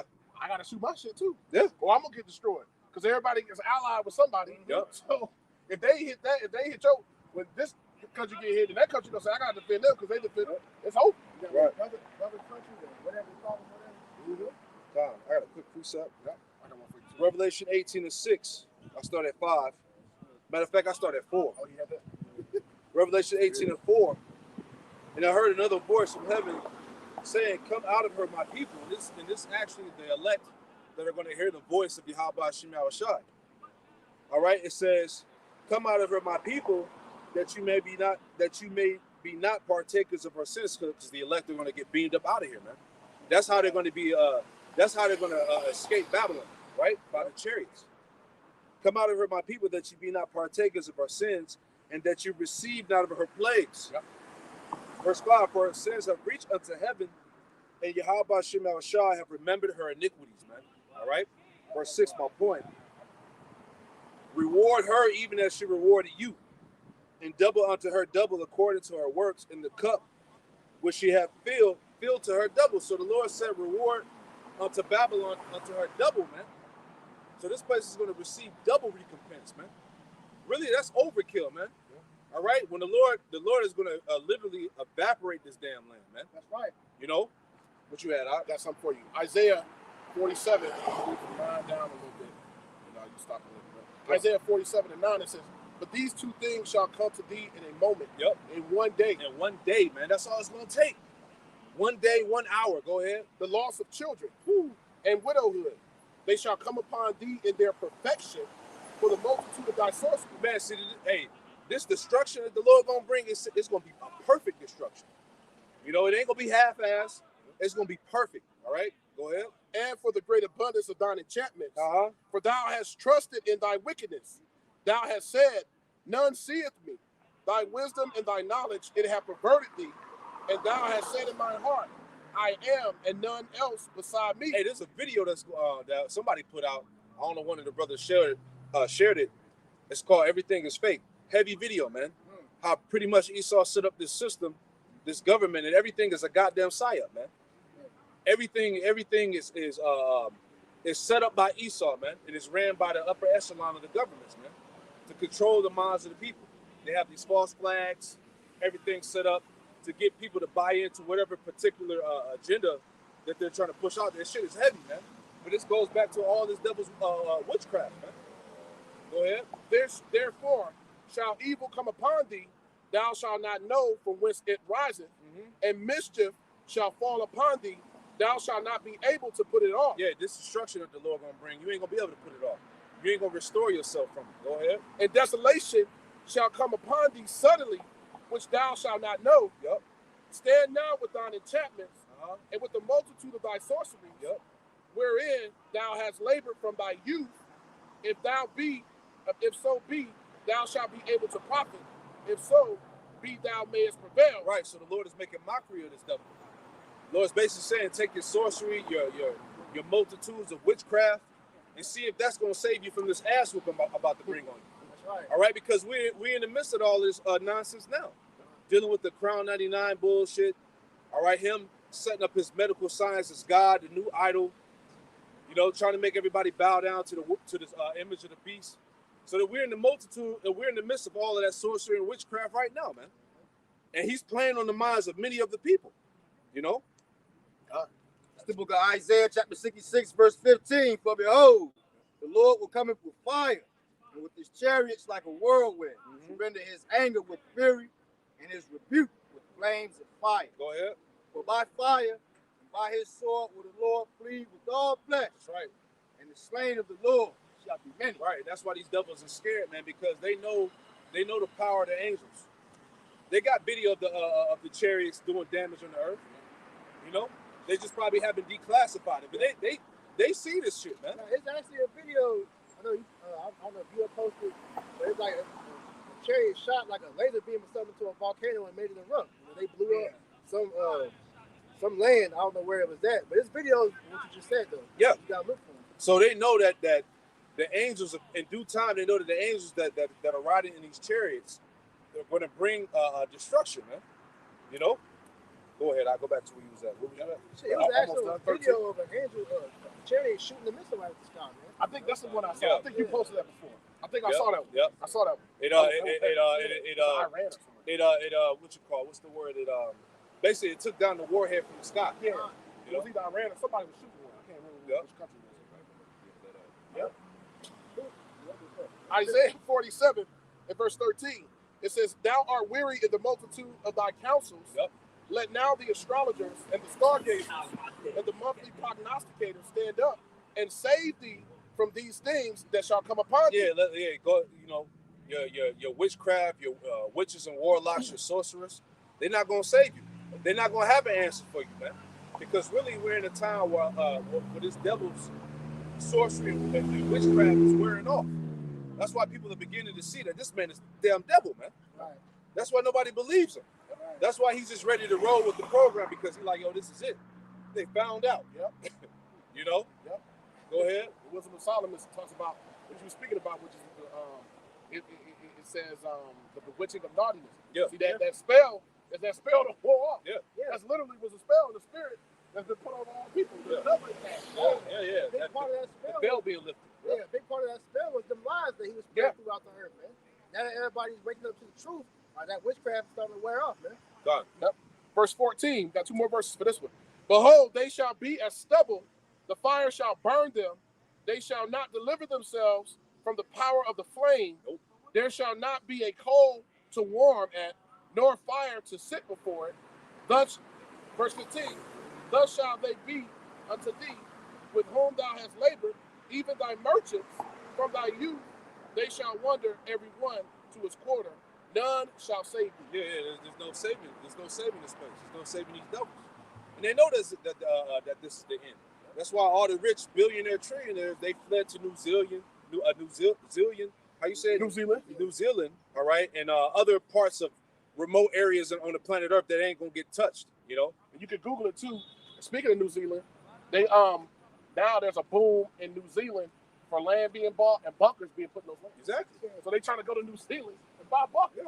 I saw a video of it not too long ago, like 2 months ago. Yep. So that shows you that they like, well, I know America gonna be destroyed, but let me go somewhere else where I can survive. They got it all mapped out. They got it all mapped out because the elites are going to be the first fruits of slavery. That's right. They're actually going to survive the destruction and be put in chains. That's right. As the scriptures tell you in Psalms. Well, they know where they listen to you being shot at. Yeah, they got the map. Yeah, They got the map. They know the small towns to go to. They do. How to, They do. Yep. What you got? I'll finish it out. Verse 30. "Therefore shall a young man fall in the streets, and all men of war shall be cut off in that day, said the Lord Yahweh." All the men of war should be cut off in that day, man.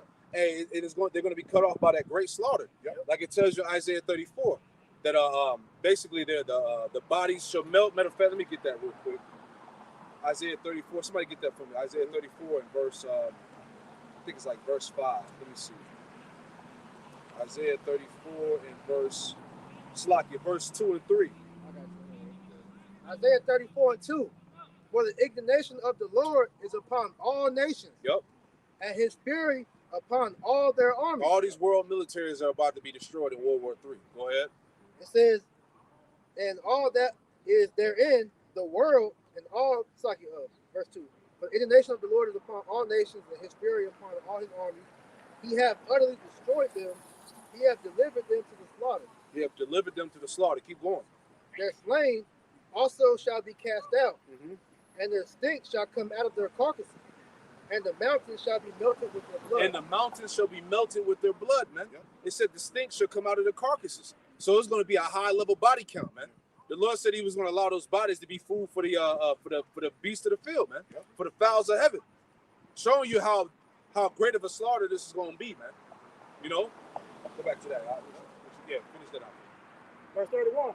Behold, I am against thee, O thou most proud, said the Lord Yahweh, power of hosts. That's right. For that day is come, the time that I will visit thee. Woo. And the Most High shall stumble and fall, and none shall rise him up. That's it. Keep going. And I will kindle a fire in his cities, and it shall devour all round about. I will kindle a fire in his cities, and it shall devour him all around about. Yep. Go ahead. Verse 33. Thus said the Lord Yahweh of hosts, the children of Israel and the children of Judah were oppressed together, and they all that took them captives held them fast. They refused to let them go. Yeah, because so-called Negroes, Latinos, Native Americans, and Hispanics are you still in captivity in Babylon today. Yep. You niggas ain't free, man. You know, go ahead. Their Redeemer is strong. The Lord Yahweh of hosts is his name. Yeah, their Redeemer is strong. Yahweh Shem Yahushua of hosts is his name. Yep. Go ahead. Then Yahweh said, real quick, he ain't coming to meet them as a man. That's right. Yeah. At the top of Isaiah 47. Yeah. Hey, Yahweh Shem, he said that Yahweh with all power in heaven and earth. He coming strong. He waxing strong with the angels in heaven. Yeah. You see what I'm saying? It's going to take it's going to take an angelic deliverance to get out of here. Yeah, that's right. Yep. He said, thoroughly plead their cause, and that he may give rest to the land and disquiet the inhabitants of Babylon. Yeah, like I was saying, this deliverance is going to be supernatural, man. Yeah. You know, it's going to have to take that, man. Yeah. Because this man is literally dealing with the power on the left hand, man. But the right hand is going to conquer that. Go ahead. A sword is upon the Chaldeans, said the Lord Yahweh, Yep. and upon the inhabitants of Babylon, and upon her princes, and upon her wise men. And the sword is the missiles, man. All right, go ahead. A sword is upon their liars, and they that dote. A sword is upon her mighty men, and they shall be dismayed. Yep. A sword is upon their horses, and upon their chariots, and upon all the mingled people that are in the midst of her, and they shall become as women. A sword is upon her treasures, and they shall be robbed. And you know what's so heavy about that? There's a feminized, feminized spirit in the midst of America, man. That's why the men, especially the men of Judah, dealing with you Israelites, man, you know, the man is set up to be a damn sodomite, man. Yeah. Everywhere you see on the TV or just walking around, all right, these men are in a woman like state, man. That's by design. Exactly. You know? Go ahead, Out. Verse 38. A drought is upon her waters, and they shall be dried up. For it is the land of graven images, and they are made upon their idols. Right, and a literal drought is coming, man. Famine, all right, the lack of water, all of that. Go ahead.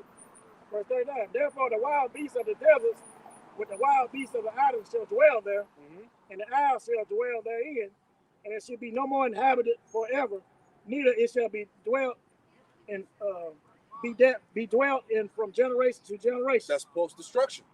So after the missiles hit, and the Lord burns this place to dust, it's going to be inhabited by desert-like creatures, man. Yep.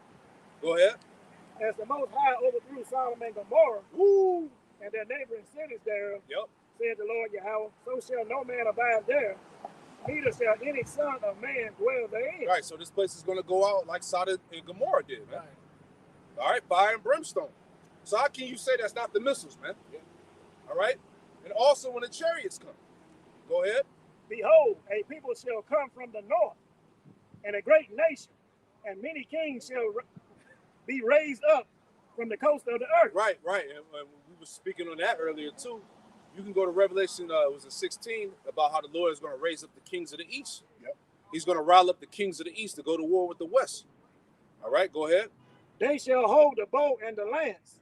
They are cruel and will not show mercy. They ain't going to show mercy. They're going to hold that bow and the lance. They're going to shoot them missiles. Go ahead. Their voice shall roar like the sea, Mm-hmm. and they shall ride upon horses, every one put in array, Yep. like a man to battle against thee, O daughter of Babylon. O daughter of Babylon. You can read that in Joel, the 2nd chapter. That these missiles are likened unto the Lord's army, man. They're going to come in battle formation and hit this place, man. That nuclear technology, that missile guided technology that's on the missiles, you know,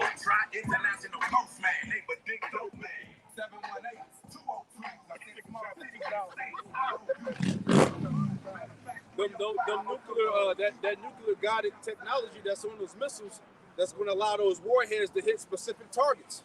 All right, it goes into all of that in Joel, the 2nd chapter. Keep reading up. The king of Babylon had heard the report of them, and his hands waxed feeble. Yeah. Anguish took hold of him, and pains as of a woman in travail. The king of Babylon, which represents Esau, it said his hands wax feeble, meaning this man has become weak.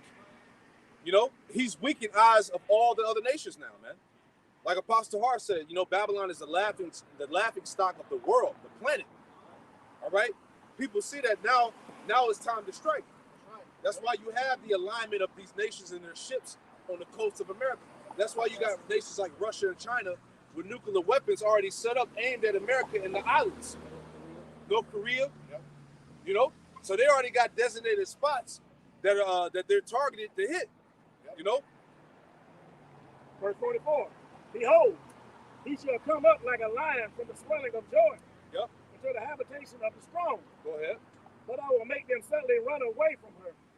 And who is a chosen man that I may appoint over her? For who is like me? Or who will appoint me the time? Mm-hmm.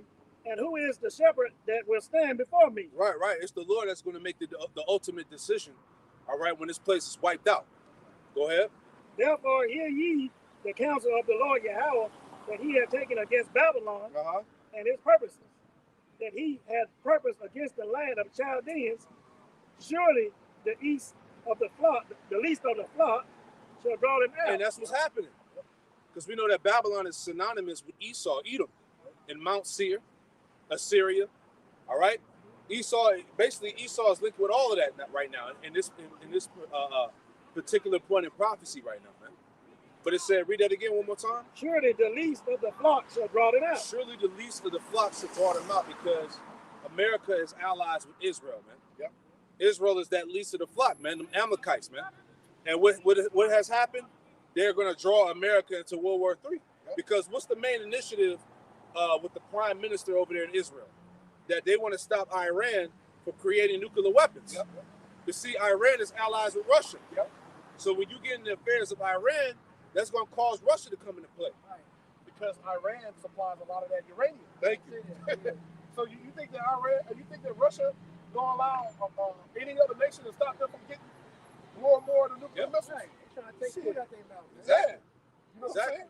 And they know what time it is. Right. Putin, them ready to set it off. They ready. It's the angels that's holding them back. Thank you. They ready to push the button. That's why I said the least of the flock shall draw them out. So America is going to Israel is going to draw America into World War III, which we're in the midst of it now, man. You had tensions going on with that with Syria, like about 2 years ago, with the false flag, how they said they was over there gassing the people. Yeah.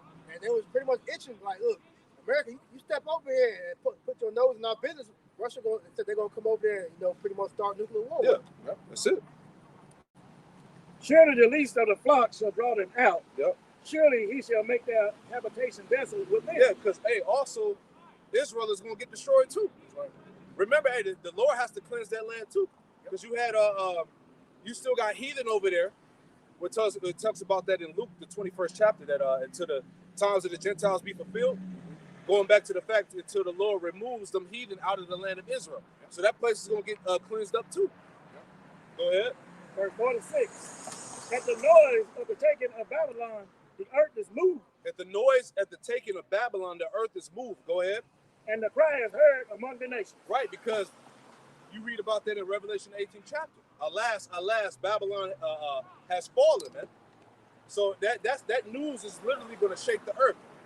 This place getting hit is going to shake the earth. Like it tells you that how the world's going to shake to and fro like a trumpet, man.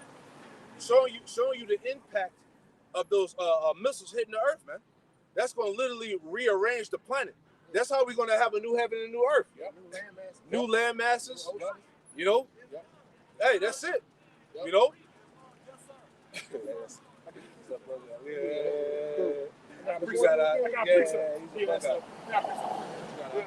Funny. Second Ezra 16 and 13. It says, "For strong is his right hand that bendeth the bow. That's right. His arrows that he shooteth are sharp, and they shall not miss. They ain't going to miss. When they shall begin to be shot into the ends of the world." Yeah, the missile's going to go from one end of the earth to the other. All right? Quickly, too. Go ahead.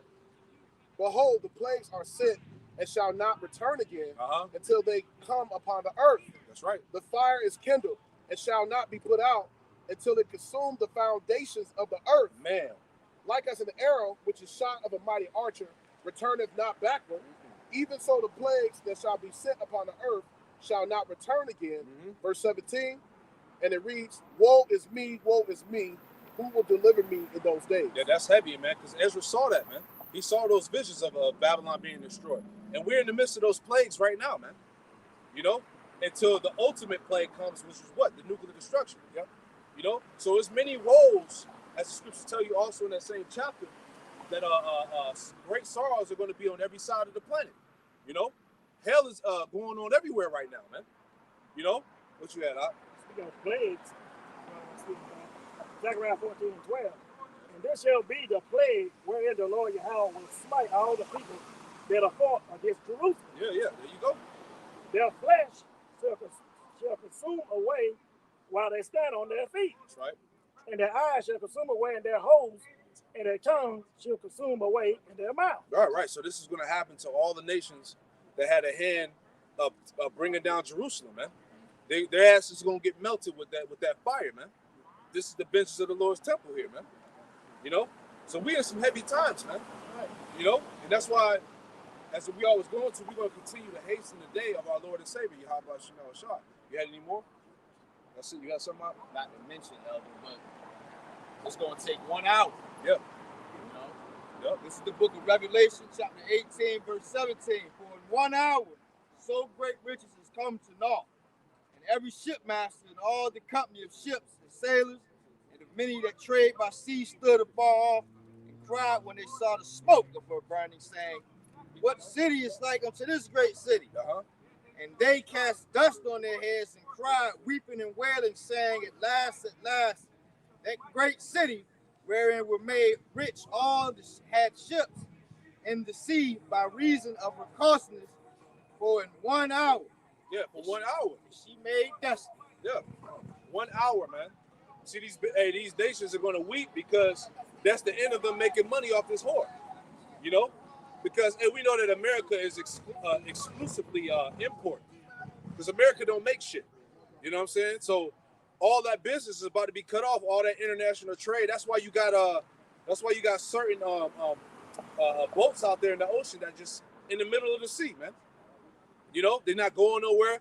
All the goods, they're just sitting out there in the middle of the sea, man. Because we're in a time where the Lord is literally cutting this place off economically. You know? So this is it. You have something out? Anybody else got anything? All right, well, look. Hey, man, we pray this lesson was edifying, man.